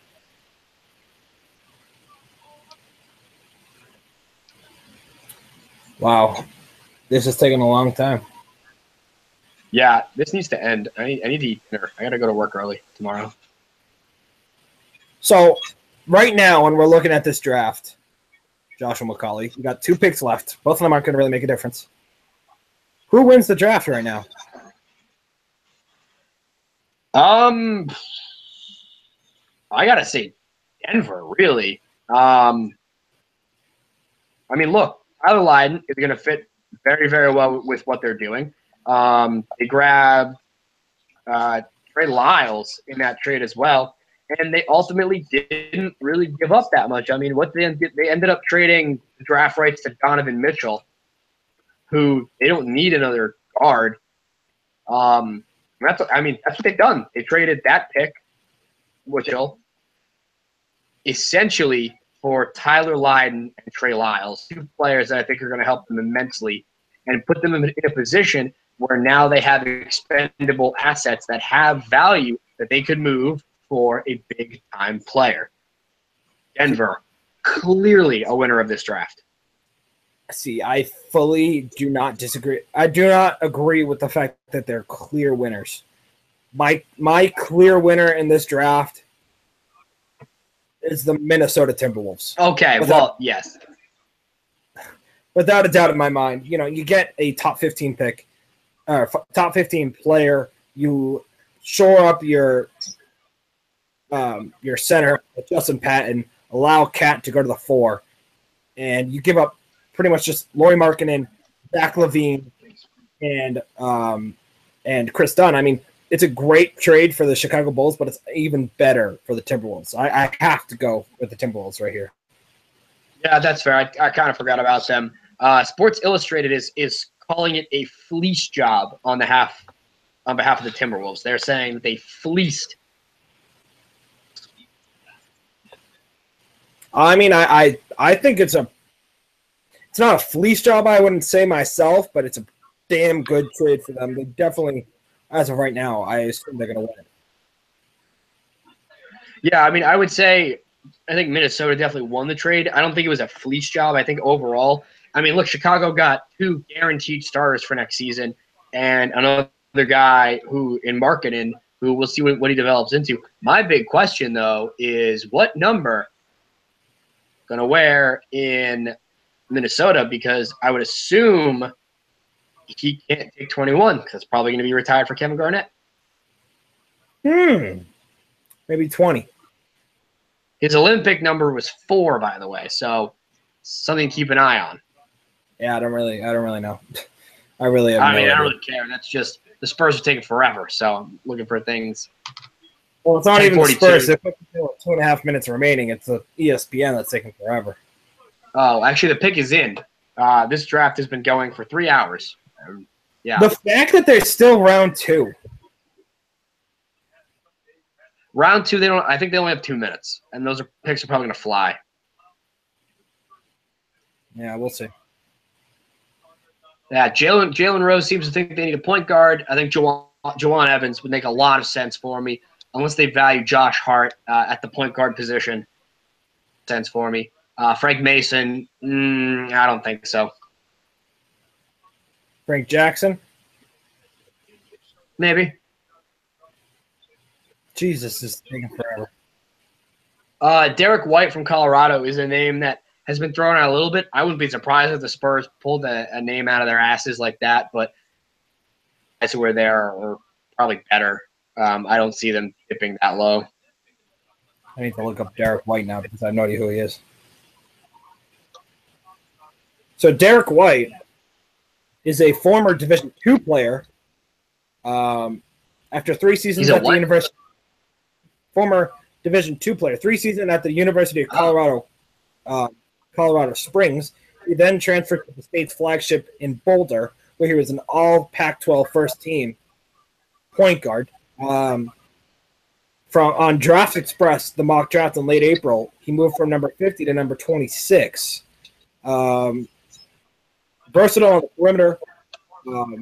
I mean, look, he had a good year for Colorado. Not taking anything away from him. I think he's going to be an early second-round pick, and he's going to be a good pick for whoever takes him. I just don't think he's better than some of the talent available on the board. Jawan Evans, if you're going point guard, is the clear pick here. Let's see. Silver up to the podium.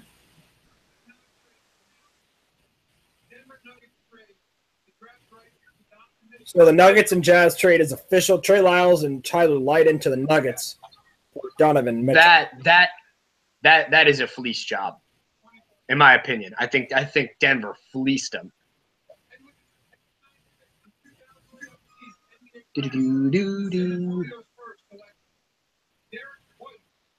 Wow.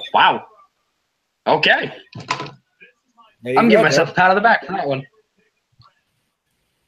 Seeing as I haven't had a pick right since the number 3 pick, so good for me. I'm not much better. I've only had since the number 9. So not only was he first team on the Pac-12, but he's also Pac-12 all-defensive team too. So he's a well-rounded guard. Good pick. I mean, what I've seen what I've just read in the past 5 minutes on him, he looks to be a good two-way player that could really help, like Kyle Anderson and players, or Justin Anderson, like them. Yeah, the thing that I like about him is he's not like he was one of those guys who just feasted against the bottom of the Pac-12. Like, it wasn't like he was just going off against the Washingtons and the Washington States of the world. Against UCLA, against Arizona, against Oregon. I mean, Oregon State's the lower half, obviously. He was showing up, and he was a good player. Obviously, all first-team Pac-12, all first-team defensive team. Good player from a smaller school that showed up to play against the big boys. Knowing the Spurs, he's going to be a Hall of Famer. So I wouldn't be surprised, honestly. So now the Jazz are on the clock picking for the Lakers, right? Yes. Yeah, for the Lakers. I think you have to go with the shooting guard here, Josh Hart. I think Dylan Brooks is a specialist to me. If they wanted to go that route, I can't blame them. He might be a good fit with Lonzo, but Josh Hart I think would be a great fit. If they want to make Juwan Evans a shooting guard, I think they certainly could. Caleb Swanigan fit here. Certainly with the 30th pick, the last pick in the first round, is definitely not a reach. I don't think anything really is a reach right now at the number 30 spot. I mean, I'm trying to think. I couldn't think of a UMass player into the draft because there weren't any. But if someone had, they would have been a reach.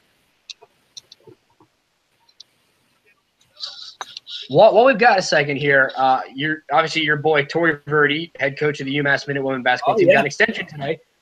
What are your thoughts, Mike? After one season where the team, I mean, they were short players obviously due to injury and players leaving. I think we're better than a lot of people's expectations. Do you agree with the move giving Coach Verdi an extension after 1 year without even seeing his recruiting classes? 1 second, we have the pick coming in, and then I'll let you answer that. Damn. Okay, so Josh Hart will be the Lakers starting shooting guard, most likely. And on Tory getting an extension. And that'll do it for the end of the first round. That means we are officially done with our live chat about the draft. But talking about Tory Verdi, well, so this is a 1 year extension because he was already in through 2021. So it's going to be through 2022 now. Honestly, I'm a fan. I'm a fan of Coach Verdi, what he brings to this team, the energy, his high expectations for this team, for the Minutewomen are really something that I admire out of a coach. He doesn't let them slouch. He doesn't let them complain about having not many players or anything like that. And he has a fairly good recruiting class coming in next year.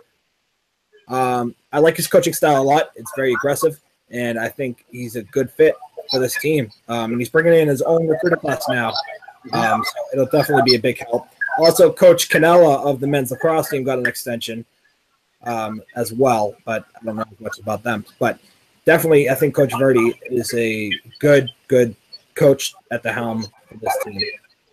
Yeah, all right. So that's going to do it. Final tally. Mike, you got 7 out of the 30 right. I got 3 out of the 30 right. After pick number 9, we had nothing right.